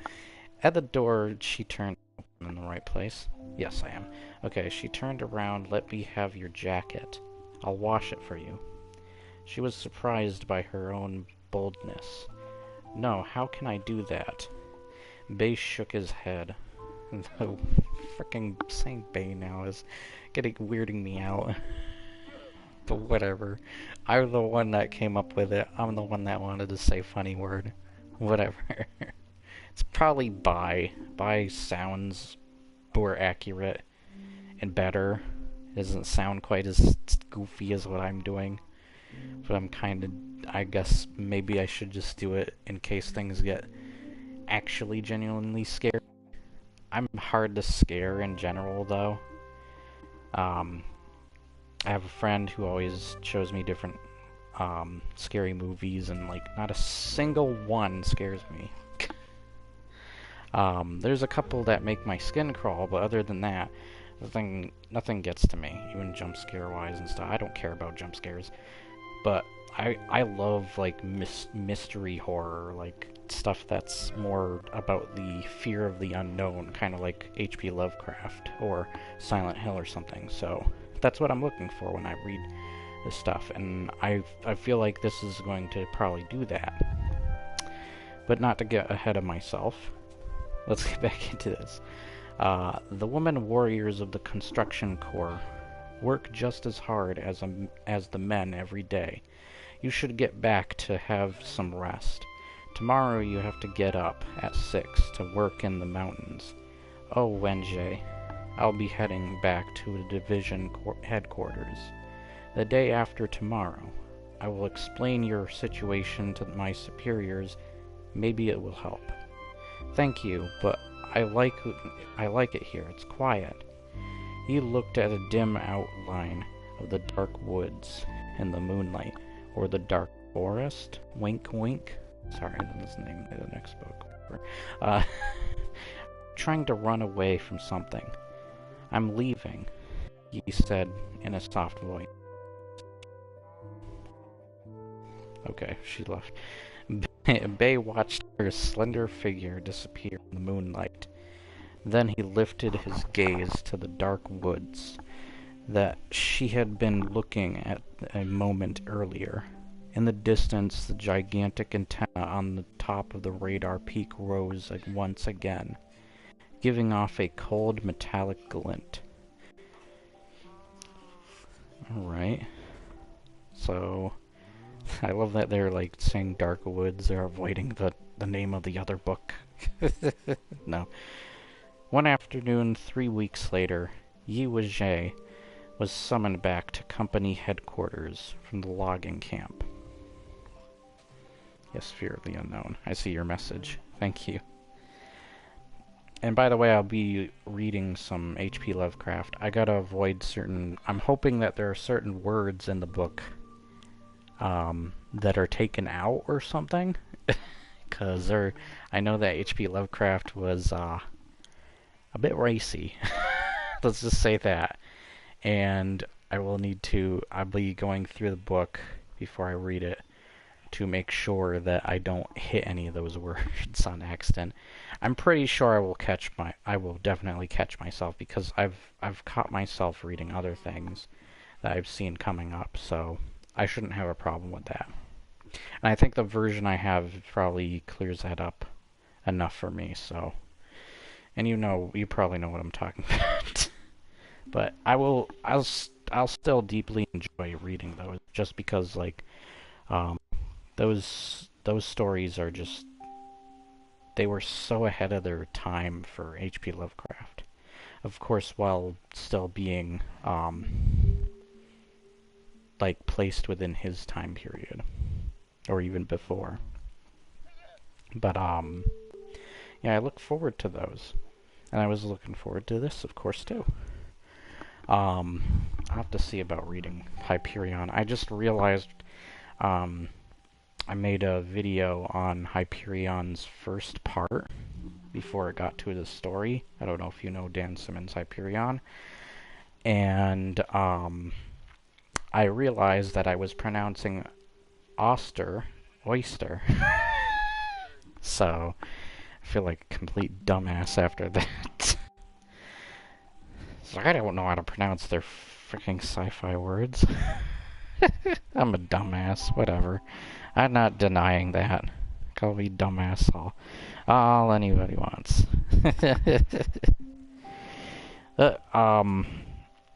When it comes to books that I'll probably be comfortable reading, like right now when I'm doing the Dragons of Del Toro, I know that book pretty well. And I do a lot more goofier voices. With this, I'm not certain to do other voices, just because, like, it's a first time reading and I don't know, like, what I'm going to get into with this book or what'll come next for the most part. But I'm doing it as a first time thing. It'll feel like a first time thing. Aside from something like my Del Toro series, which is not as complex a book, not at all. It's just a book I happened to read, and I bought a couple of copies while I was still in school. And I wanted to do that for the channel. Alright, let's continue though. As soon as she entered the office, she sensed the mood was wrong. The company commander and the political instructor were both present, along with a stranger with a stern expression. On the desk in front of the stranger was a black briefcase, and an envelope and a book lay next to it. The envelope was open, and the book was the copy of The Silent Spring that she had read. During those years, everyone had special sensitivity for their own political situation. The sense was especially acute in Yi Wenjie. She felt the world around her closing in like a sack being drawn shut, and everything pressing in on her. Yi Wenjie. This is Director Zhang. Of the Division Political Department. He's here to investigate. I'm sorry if, just because I'm having trouble trying to read parts of this, that it might be hard for people listening, because this will go up on my channel immediately after I'm done. At least however far I get for today. That if people can't, I'm sorry if people can't get as immersed, or maybe my reading is throwing them off. I'm deeply sorry for that. And I do take breaks like I am here, just explaining this. But, I don't know. I'll just continue. Her political instructor pointed at the stranger. We hope you will cooperate fully and tell the truth. Did you write this letter? Director Zhang asked. He pulled the letter out of the envelope. He reached for it, but Zhang held on to the letter and showed it to her page by page until he reached the very last page, the one she was most interested in. There was no signature except the revolutionary masses. No, I did not write this. He shook her head in fright. But this is your handwriting. Yes, but I just copied it for someone else. Who? Normally, whenever she suffered some injustice at the company, Yi refused to protest openly. She simply endured silently and would never consider implicating others. But this time was different. She understood very well what this meant. I helped a reporter from the Great Production News. He was here a few weeks ago. His name is Yi Wenjie. Director Zhang's two black eyes were trained on her, like the barrels of a shot two guns. Oh gosh. His frickin' eyes shoot at her. I am warning you. Framing others will only make your problem worse. We've already clarified the situation with Comrade Bei Mulin. His only involvement was posting the letter from what? Under your direction? Okay. He had no idea as to the letter's contents. He said that? Yi felt everything go black before her eyes. Instead of answering, Director Zhang picked up the book. Your letter was clearly inspired by this book. He showed the book to the company director and the political instructor. Hold on. Jeez.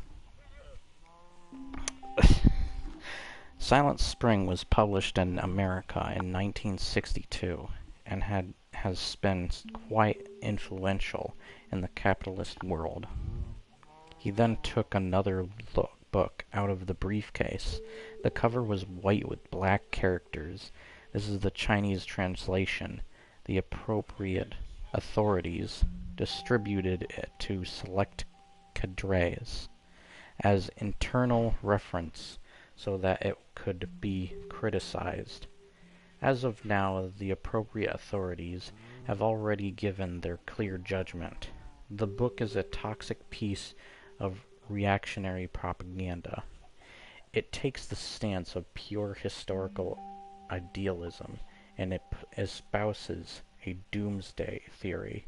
Under the guise of discussing environmental problems, it seeks to justify the ultimate corruption of the capitalist world. The content is extremely reactionary, but this book, it doesn't belong to me. Comrade Bai was appointed as a translator by the appropriate authorities, so it was perfectly legitimate for him to carry it, of course. He is responsible for being careless and allowing you to steal it while he was participating in construction corps work assignments. From this book, you obtained intellectual weapons that could be used to attack socialism. Yi Wenjie held her tongue. She knew that she had already fallen to the bottom of the pit. Any struggle was useless. So I'm guessing Bei is not her Bei. And, is a traitor. Alright. Contrary to certain historical records that later became publicized, Bei Mulin did not intend to frame Yi Wenjie at the start. The letter he wrote to the central leadership in Beijing was likely based on a real sense of responsibility. Back then, many people wrote to the central leadership with all kinds of personal agendas. Most of these letters were never answered, but a few of the letter writers did see their political fortunes rise meteorically. Jeez. I hate my life.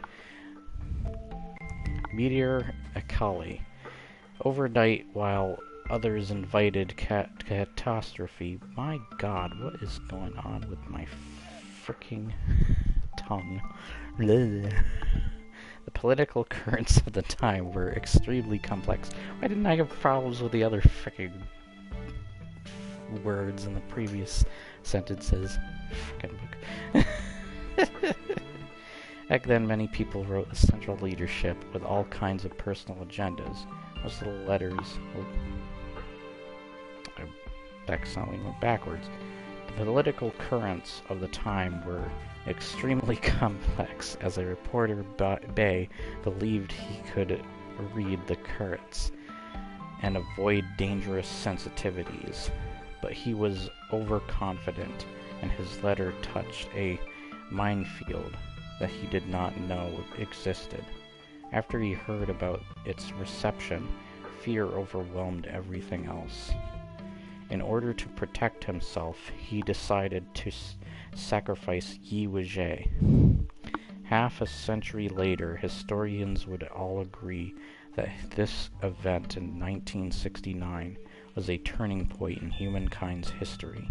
Without intending to, Bei became a key historical figure, but he never learned of this fact.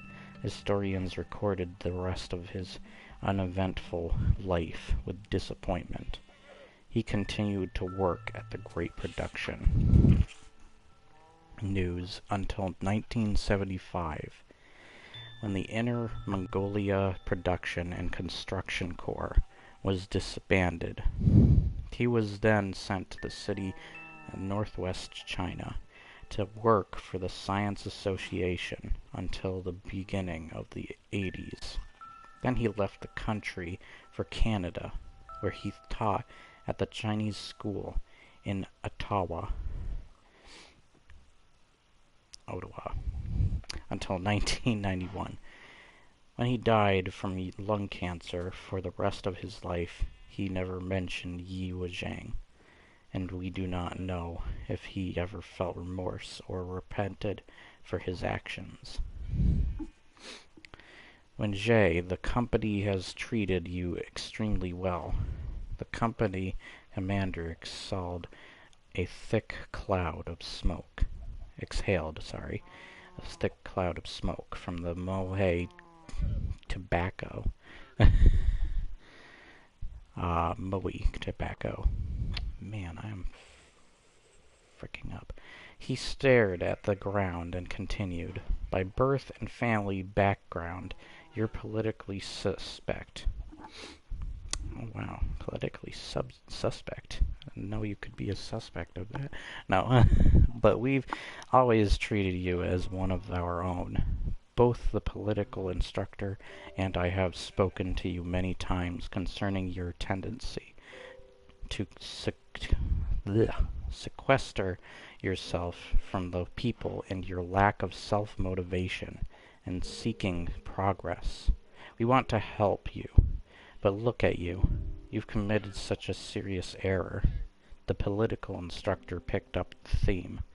I've always said that I thought she had a deep-rooted resentment for the Cultural Revolution.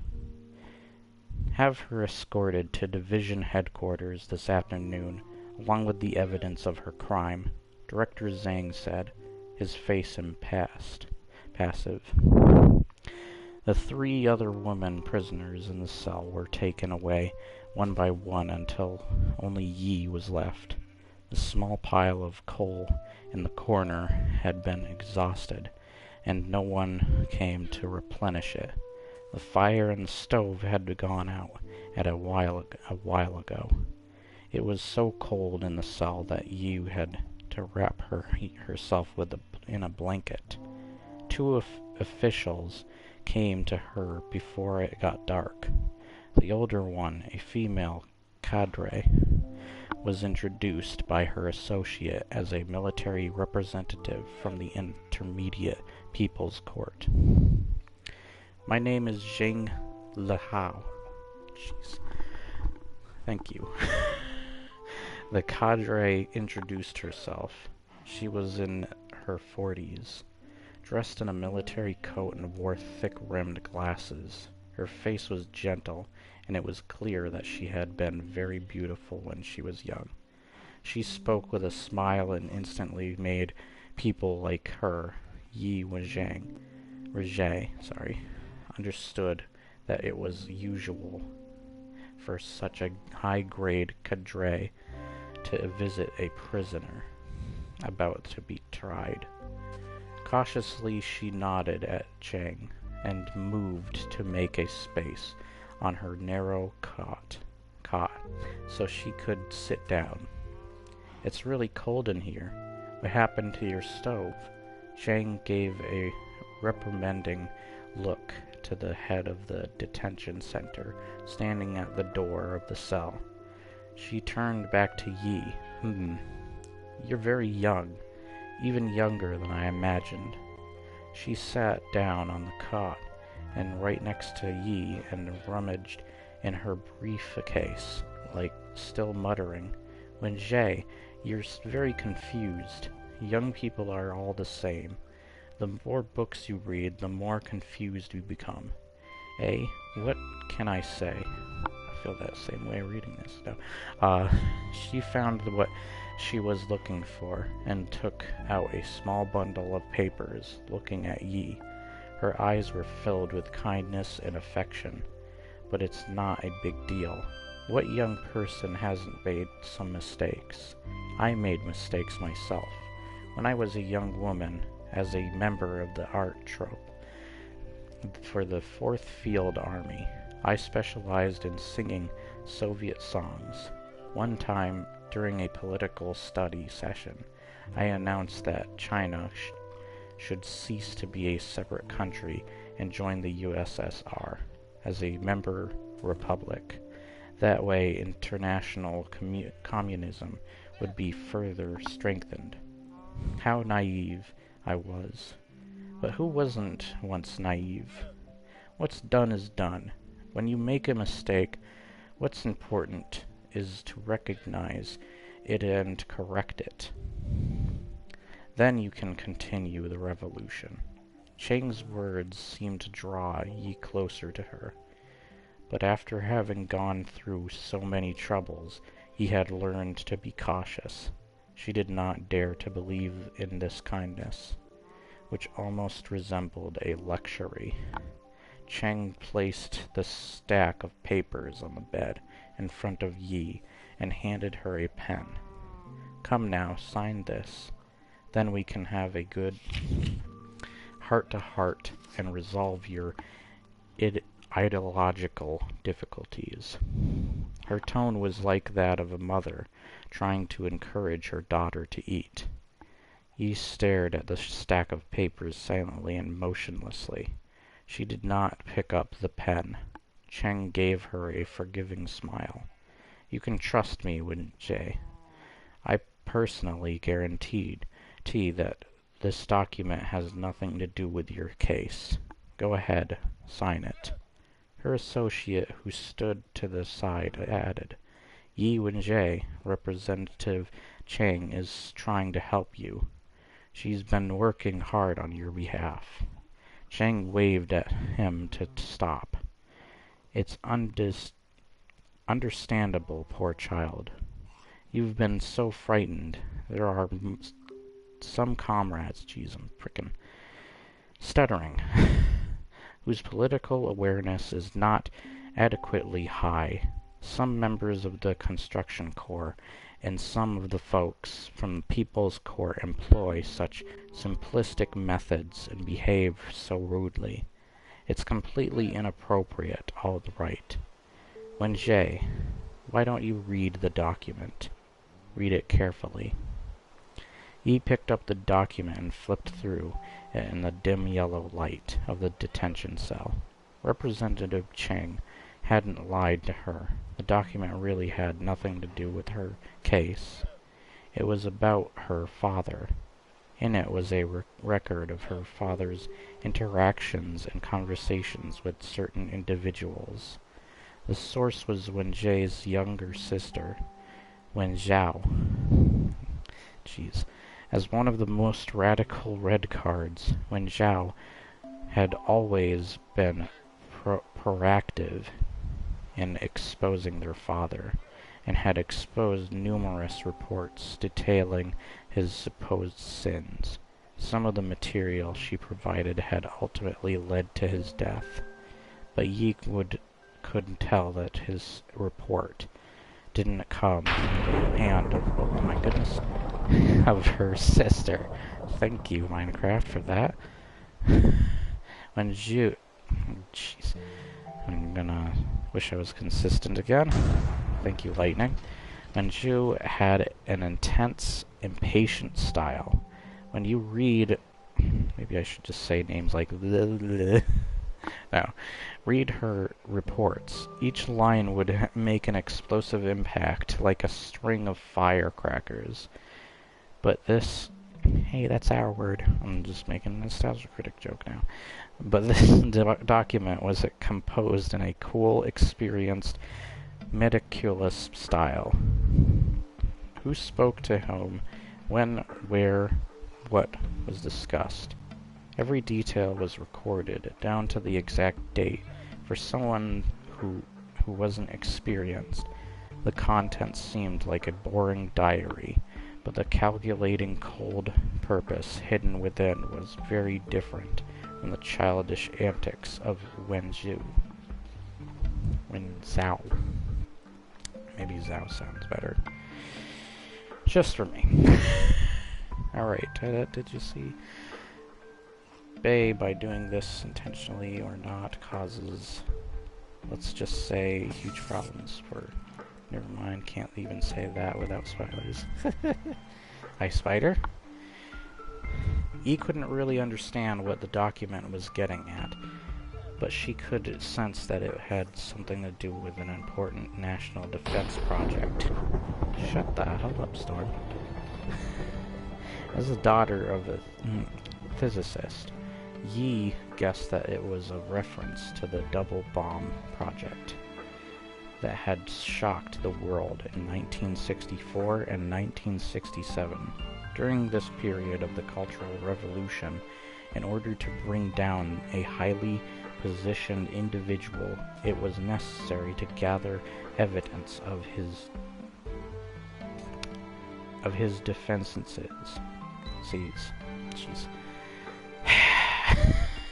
Deficiencies, okay. What the frick is wrong with me? In the various areas I was in the charge of, but for those plotting such political machinations, the double bomb project posed great difficulties.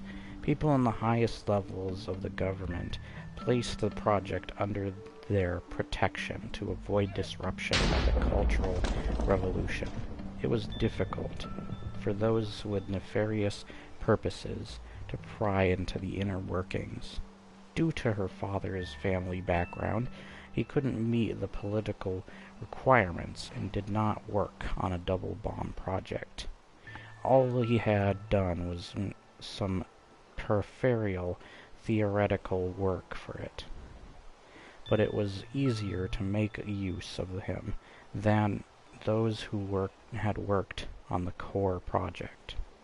Yi Wenzhe couldn't tell if the contents of the document were true or false, but she was sure that every character and every punctuation mark had the potential to deliver a fatal political blow. In addition to those targeted, I hope my house doesn't burn down, it's made of wood, targeted directly, countless others might have their fates altered because of this document. At the end of the document was her sister's signature in large characters, and Yi Wenzhe was supposed to sign as a witness. She noticed that 3 other witnesses had already signed. I don't know anything about these conversations, Yi said softly. She put the document back down. How can you not know? Many of these conversations occurred right in your home. Your sister knew them. You must too. I really don't. But these conversations really did occur. You must have faith in us. Faith in your mama. I didn't say they weren't true, but I really don't know about them. So I can't sign. Yi Wenzhe. Cheng's associate took a step closer, but Cheng stopped him again. She shifted to sit even closer to Yi and picked up one of her cold hands Jay, let me put all my cards on the table. Your case has a lot of prosecutorial desecration. On the one hand, we could minimize it as a case of an educated youth being fooled by a reactionary book. It's not a big deal. We don't even need to go through a judicial procedure. We'll have to attend a political class and write a few self-criticism reports, and then you can go back to the construction corps. On the other hand, we could also prosecute this case to its fullest extent. When Jay, you must know that you could be declared an active counter-revolutionary. Now, faced with the political cases like yours, all prosecutorial organs and courts would rather be too severe than to lax. I just imagine, because I'm stuttering some of this stuff, like the character is stuttering. And the narrator, which is me, at this time at least. Frick me, I lost my place. Method, but treating Exley would be a mistake in political direction. Ultimately, however, the decision belongs to the Military Control Commission. Of course, I'm telling you all this off the record. Cheng's associate added, Representative Cheng is trying to save you. 3 witnesses have already signed. Your refusal to sign is pretty much meaningless. I must urge you not to be confused, Yi Wejie. Right, Wejie? Cheng continued. It would break my heart to see an educated young person like you ruined by something like this. I really want to save you. Please cooperate. Look at me. Do you think I would hurt you? But Yi did not look at Representative Cheng. What she saw instead was her father's blood. Representative Cheng, I have no knowledge of the events recorded in this document. I cannot sign it. Cheng the Hao became quiet. She stared at Yi for a long while, and the cold air in the cell seemed to solidify. Then she slowly put the document back into her briefcase and stood up. Her kind expression did not disappear, but was set on her face like a plaster mask, still appearing kind and affectionate. She walked to the corner of the cell where there was a bucket for washing. She picked it up and poured half of the water onto Yi and the other half onto the blanket, her movements never straying from a methodical calmness. Then she dropped the bucket and left the cell, pausing only to mutter, "You stubborn little bitch." Okay, she's an asshole. The head of the detention center was the last to leave. He stared coldly at Yi, soaked through the drip and dripping, shut the cell door with a bang, and locked it. Through her wet clothes, the chill of the inner Mongolian winter seized Yi like a giant's fist. She heard her teeth chatter, but eventually even that sound disappeared. The coldness penetrated into her bones, and the world in her eyes turned milky white. She felt that the entire universe was a huge block of ice, and she was the only spark of life within it.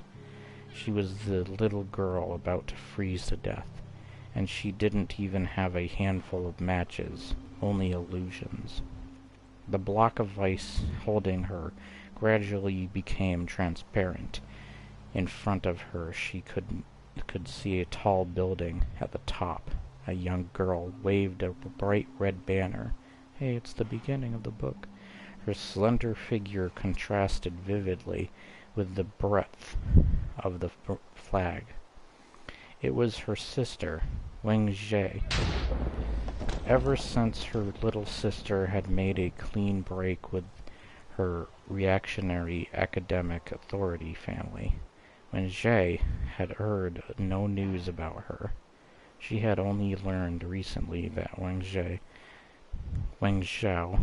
or whatever, had died 2 years ago in one of the wars between Red Guard factions. As Yi watched, the figure waving the flag became Bai Lulin, his glasses reflecting the flames raging below the building.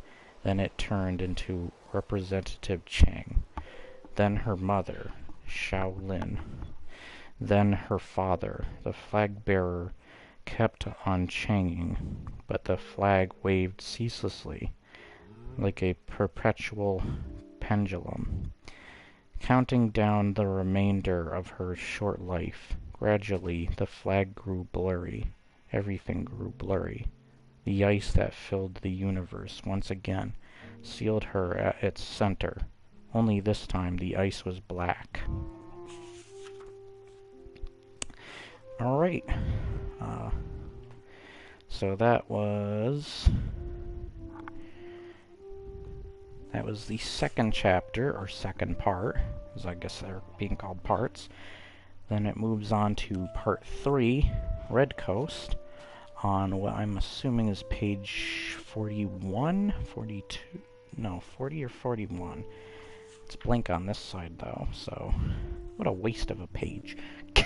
It's a freaking blank piece of paper.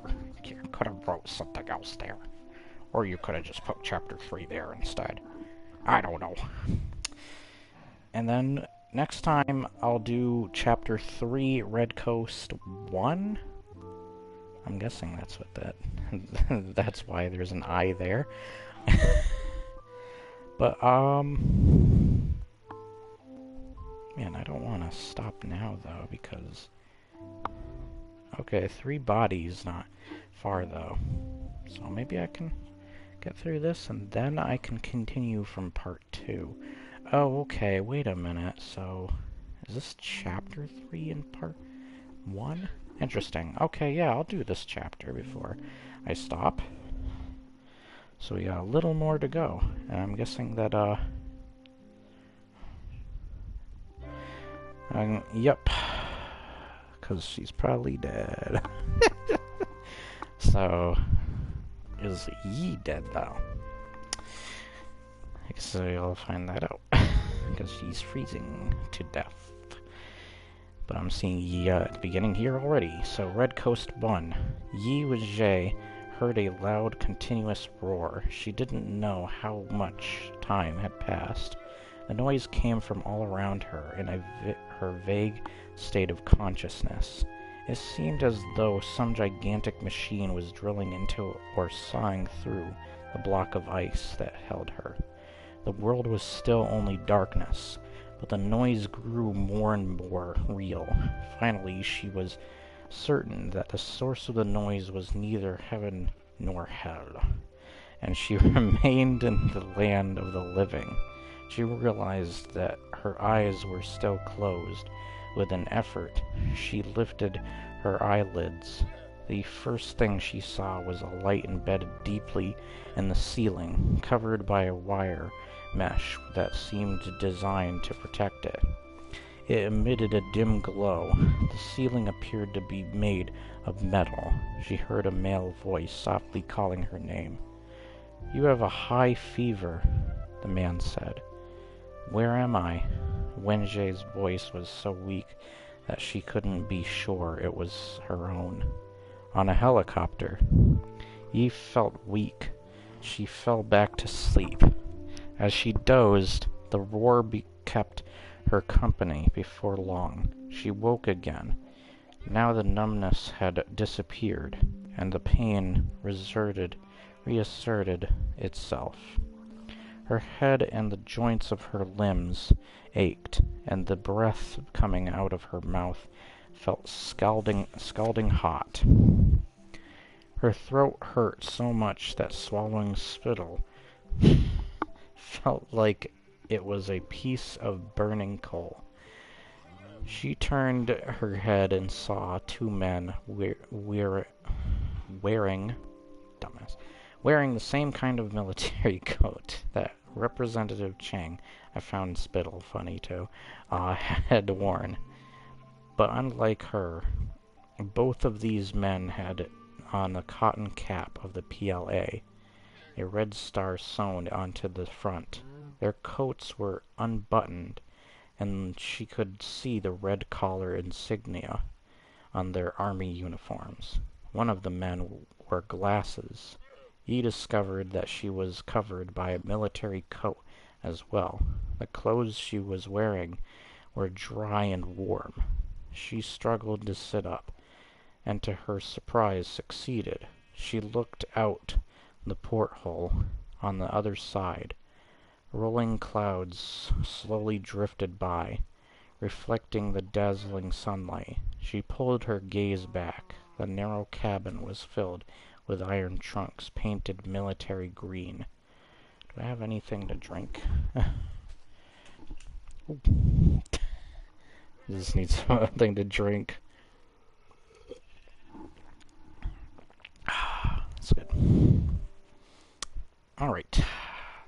Dazzling sunlight. She pulled her gaze back. The narrow cabin was filled with iron trunks, painted military green from another port. Oh, okay, already read that. Flickering shadows cast by the rotors. She was indeed on a helicopter. You'd better lie back down, the man with the glasses said. He helped her down and covered her with the coat again. Yi Wenjie, did you write this paper? The other man extended an open English journal before her eyes. The title of the paper was The Possible Existence of phase boundaries within the solar radiation zone and their reflective characteristics. He showed her the cover of the journal, an issue of the Journal of Astrophysics from 1966. Of course she did. Why does that even need to be confirmed? The man wearing glasses took the journal away and then made introductions. This is a political commissar, Lei Zhixing of Red Coast Base. I'm Yang Winning, Base Chief. Are you winning? No, Chief Engineer. It will be an hour before we land. You might as well get some rest. You're Yang Winning. Yi didn't say anything, but she was stunned. She saw that he kept his expression calm, apparently not wishing to let anyone else know that they knew each other. Yang had been one of the Yi Zitai's graduate students. By the time he had obtained his degree, Wenjie was still a first year in college. She could clearly remember the first time Yang came to her home. He had just begun his graduate studies and needed to discuss the direction of his research with Professor Yi. Yang said that he wanted to focus on experimental and applied problems. Hold on. Staying away from theory, Yi Wenjie recalled her father saying, I'm not opposed to your idea, but we are, after all, the Department of Theoretical Physics. Why do you want to avoid theory? Let me see what you said. Rick's search tells me, no spoiler, by the way, Yi Wenjie's sister died in one of the wars with the Red Guards. Yeah, I think that was at the very beginning, and it was quite gruesome and caught me off guard. I think I even made a note of that in the beginning when I started reading it. Or after I was done reading it, of course. Yang replied, I want to devote myself to the times to make some real-world contributions. Her father said theory is the foundation, another book I'll be reading sometime soon, of application, isn't discovering fundamental laws the biggest contribution to our time? Yang hesitated and finally revealed this real concern. It's easy to make ideological mistakes in theory. Her father had nothing to say to that. The goddamn sun is burning my legs. I have a really inconvenient window in my room that the sun, goddamn, when it's setting, it starts to freaking shine into my room, and since it's so hot out, I'm not having a good time with that.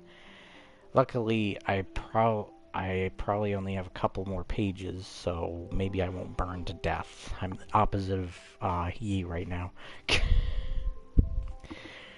Alright, Yang was very talented, with a good mathematical foundation and a quick mind, but during his brief time as a graduate student, he always kept a respectable, I don't know why I read that weird, distance from the thesis advisor.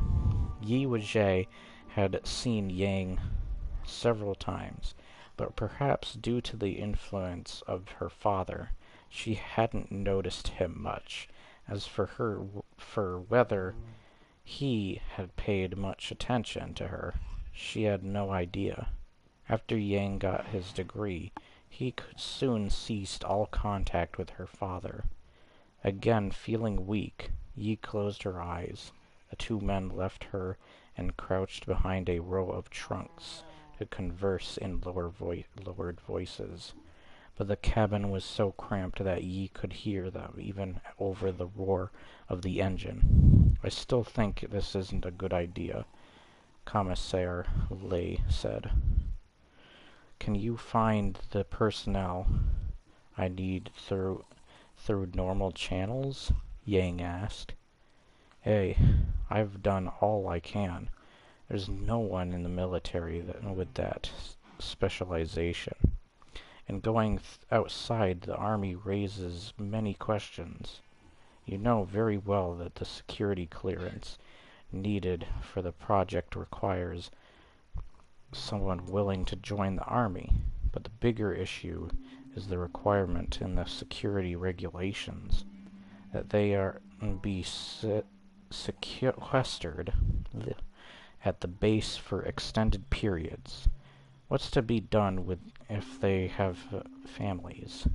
Sequester them at a base too. No one would at the base too. No one would agree to that. I did find two possible candidates, but both would rather stay at the May 7th cadre. Don't fight with me, Paige. Schools rather than come here.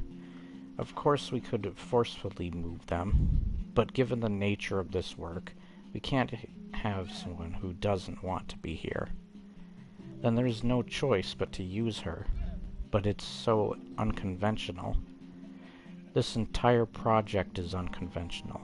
If something goes wrong, I'll accept the responsibility. Chief Yang, do you really think you can take responsibility for this? You are the technical person, but Red Coast is not like other national defense projects. Its complexity goes far beyond the technical issues. You're right, but I only know how to solve the technical issues. By the time they landed, it was dusk. Yi refused to be helped by Yang and Lei, and struggled out of the helicopter by herself. A strong gust of wind almost blew her over. The still gyrating rotors sliced through the wind, making a loud whistling noise. The scent of the woods on the wind was familiar to her, and she was familiar to the wind. It was the wind of the greater Kingan Mountains. She soon heard another sound, a kind of low, forceful bass howl that seemed to form the background of the world. The parabolic antenna dish in the wind. Only now, when she was so close to it, did she finally feel its immensity. Yi's life had made a big circle this month. She was now on top of Radar Peak. Hold on. I'm pretty sure I'm still recording. Yeah. Huh. Okay, that's just a usual message that pops up. There's a message that just did it again. Wait, am I having updates? Wait a minute, what is this? What's that say? God damn it, it went away. Okay. That kept popping up, that was weird. Probably saw it as a blur on the screen on that side, but just know that something weird was popping up, probably updates to games. Alright. I should probably move my character actually so that let's actually get like a different view. Not the horses though. I guess that'll do. Oh, my crops are almost done. Sweet. I can take care of those soon. Alright, so we're now on the top of Radar Peak. There we go.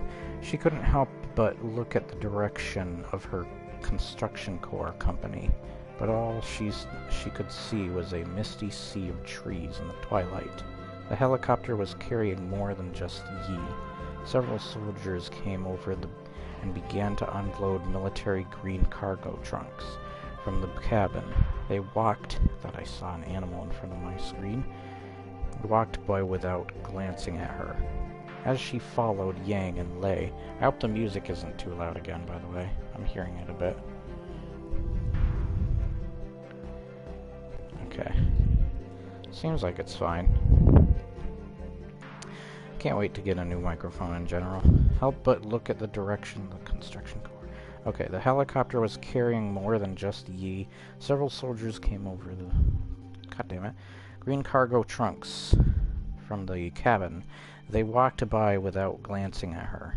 As she followed Yang and Lei, Yi noticed the top of Radar's Peak was spacious, a cluster of white buildings, like delicate toy blocks, nestled under the giant antenna. The trio headed toward the base gate, flanked by two guards, and stopped in front of it. Lei turned to her and spoke solemnly. Yi Wenjie, the evidence of your counter-revolutionary crime is incontrovertible, and the court would have punished you as you deserve. But now you have an opportunity to redeem yourself through hard work. You can accept it or refuse it. He pointed at the antenna.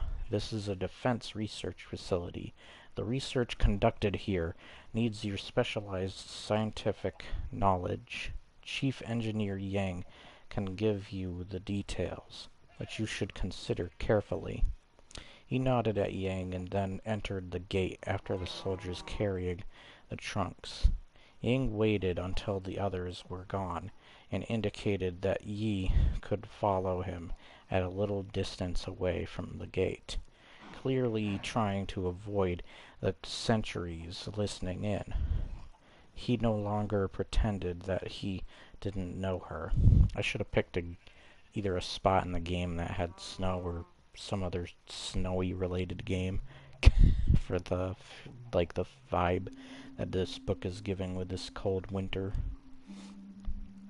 He no longer pretended that he didn't know her. Wenjie, let me be clear. This is not some great opportunity. I learned from the Military Control Commission at the court that although Chang Lihao advocates sentencing you severely, the most that you'll get is 10 years, considering mitigating circumstances. You'll serve maybe 6 or 7 years. But here, he nodded in the direction of the base, is a research project under the highest security clarification. Given your status, if you enter the gate, it's possible. He paused, as though wanting to let the bass howl of the antenna add to the weight of his words. You'll never leave for the rest of your life. I want to go in. Yang was surprised by her quick answer.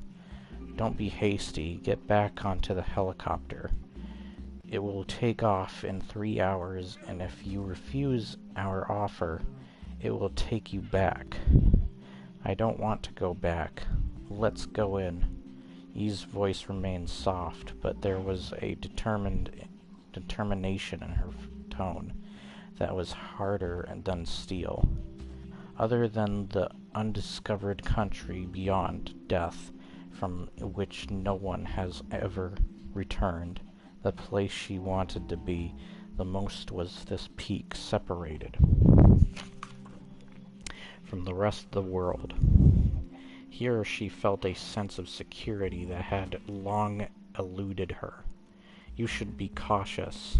Think through what this decision means. I can stay here for the rest of my life. Yang lowered his hand and said nothing. He stared into the distance, as though forcing Yi to sort through her thoughts. Yi stayed silent, as well. She pulled her coat tightly around herself and gazed into the distance. There the greater Kangan mountains were fading into the darkening night. It was impossible to stay out here much longer in the cold. Hold on. There we go. Yang began to walk toward the gate. He moved fast, as though trying to leave Yi behind, but Yi stayed close. After they entered the gate of Red Coast Base, the 2 sentries shut the heavy iron doors. A little ways on, Yang stopped and pointed at the antenna. This is a large-scale weapons research project. If it succeeds, the result will be even more important than the atomic bomb and the hydrogen bomb. They came to the largest building in the base, and Yang pushed the door open. Yi saw the words "Transmission Main Control Room" over the door. Inside, warm air tinged with the smell of engine oil enveloped her. She saw that the spacious room was filled with all kinds of instruments and equipment. Signal lights and oscilloscope displays flickered together. A dozen or so operators, dressed in military uniform, were almost entombed by the rows of instruments, as though they were crouching inside battlefield trenches.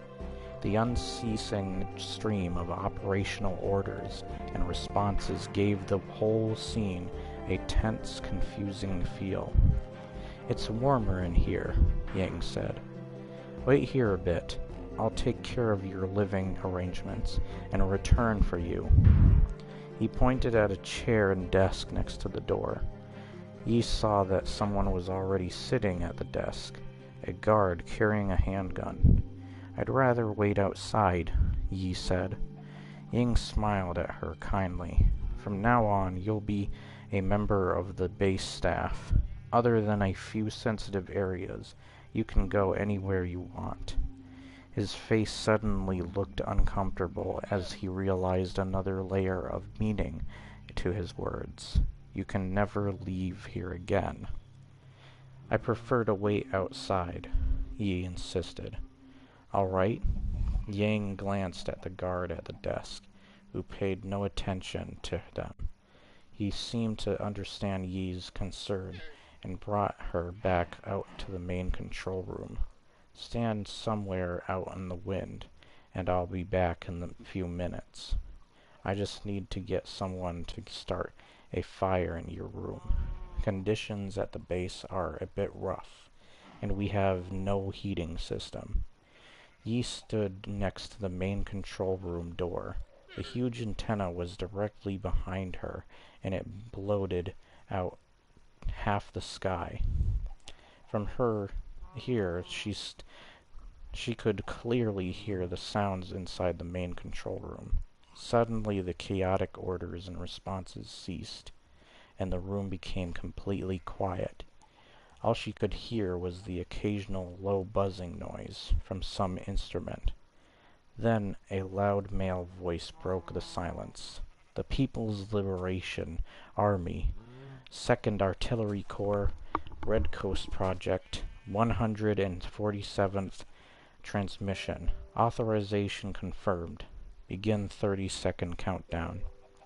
Target classification A3, coordinates serial number BN209197F. Sorry. 2019. I wish it was that year before COVID even happened. Depending on the month once again. Position checked and confirmed. 25 seconds. Transmission file number 22. Additions none. Continuations none. Transmission file final. Check completed. 20 seconds. Energy unit reporting. All systems go. Coding unit reporting. All systems go. Amplifier unit reporting. All systems go. Interference monitoring unit reporting. Within acceptable range. We have reached the point of no return. 15 seconds. Everything became quiet again.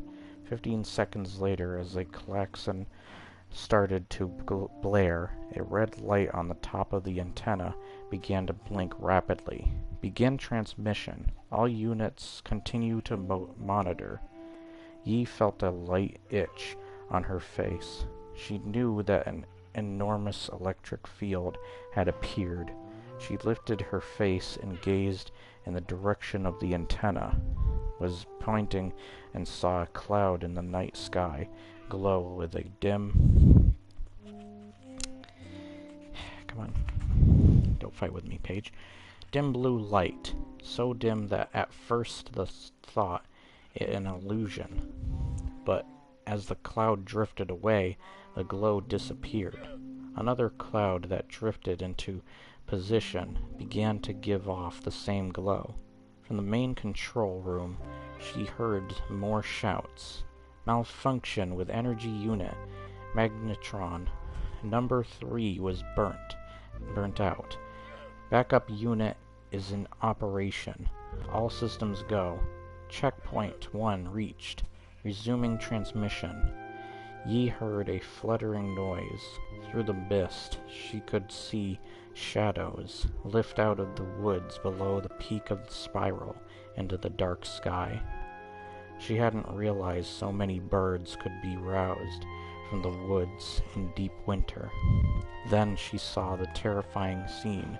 One flock of birds flew into the region of the air the antenna pointed at, and against the background of the faintly glowing cloud, the birds dropped out of the sky. The process continued for the 15 minutes. Then the red light on the antenna went out, and the itch of her skin disappeared from the main control room.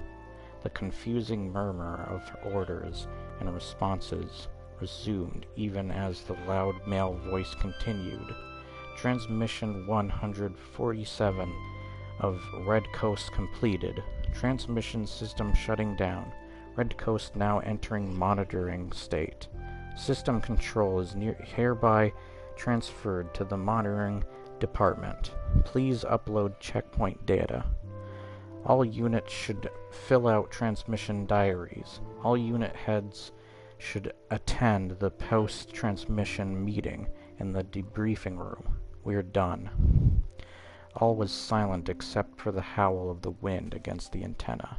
He watched as the remaining birds in the flock gradually settled back into the forest. She stared at the antenna and thought it looked like an enormous hand stretched open toward the sky, possessing an ethereal strength. As she surveyed the night sky, she did not see any target that she thought might be a serial number BN 2019-7F. Beyond the wisps of the clouds, all she could see were the stars of Cold Night in 1969. And then we finally get to what is actually part 2, and I'm guessing the rest of that was like, I guess, chapters within the parts. So part 2 is 3 body.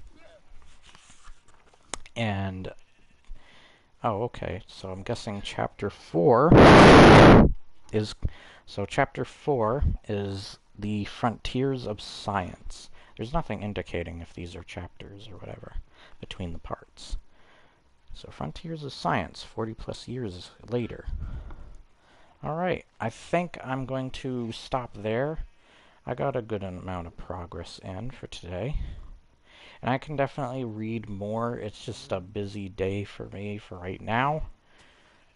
So, yeah, as well as, there are other people, here that, my reading out loud might distract. So I wanted to make sure that things were going over fine. That was kind of, well, yeah, one of the distractions of why I left. But nothing too serious. But I think that's a good stopping point. I will probably make I want to do, I'll say about tomorrow because I have a lot going on about tomorrow. But I'll see because I have someone who picks me up and I need to go a couple places. And then I have some things going on with some of my friends. So I'll probably be busy most of the day tomorrow. Yes, I better sleep too. It's 2:30 a.m. Okay. It's 4:50 p.m. where I am. I did get some sleep, but I probably should get more, even though this isn't the time for me to sleep right now. I do probably want to get something to eat, maybe. And I definitely want to do more of this book. It's starting to get more interesting because she's actually going into that, that big antenna building, which I've seen so many images on. If I can remember the name of the YouTuber, I will probably bring him up in my next live stream.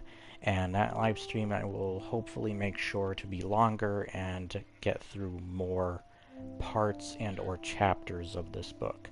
The reason that I'm doing this right now is because I want to read it before, and I especially wanted to do it for my channel before it needs to be returned to my local library. And I'm thinking to myself, if I like this book enough and I enjoy it enough from my reading here, then I will probably actually genuinely buy this book and the rest. So I don't have to worry about taking them out from the library and worrying about the date in which they need to be returned. So the other books I would pick up would be The Dark Forest and Death's End. I don't know yet about stuff like Supernova Era, and what is this one? Ball Lightning? Yeah, Ball Lightning. By the same author, so I will see into that. Yeah, that's alright. I already butchered enough names in this book. So, you haven't butchered quite as much as I have. I'll probably put back up my Hyperion video. The reason I was so embarrassed about that was I realized I was pronouncing oyster, because I watched a video on Hyperion. I was like, oh crap, they're pronounced that way. Or at least I think that's what they're pronounced. And I feel like an idiot. Especially since it's not spelled like oyster. I'm just dumbass. That, and maybe I just should be funny with it and call these freaking, what I'm guessing are enemies in the book so far. The book was confusing as hell. But I'll get back into that too. I'll bring that back up on the channel, and I will do the rest of that book too. That is another library book. If I like that enough too, I will get the rest of the books. So yeah. And I can't wait to finish the other books I've started. I am putting them off until I complete these books for the channel.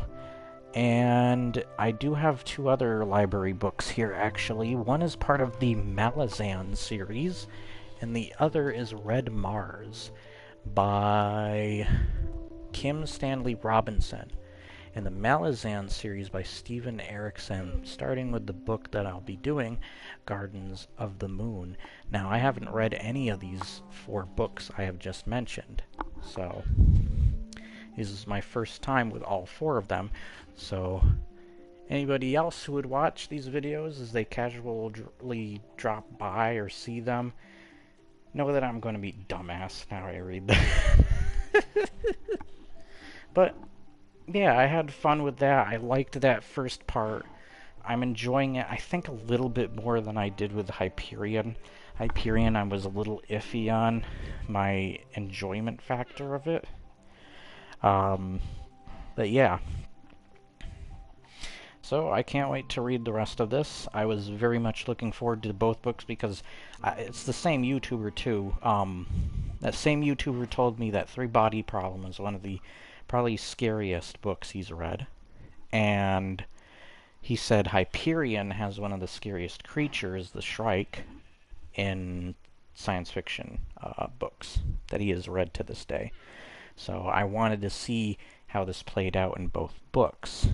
And I was very intrigued and interested because I love that kind of stuff. And I can't wait to read a lot of other books from Brandon Sanderson to Robert Jordan, J.R.R. Tolkien, of course, and many more. So, and I want to make it a bigger thing because I didn't start this YouTube channel with read-alongs, but it was one of my biggest uploads, was my very first Dragons of Del Toro read-along. Has over 2,000 views now, and I'm just very surprised by that and happy.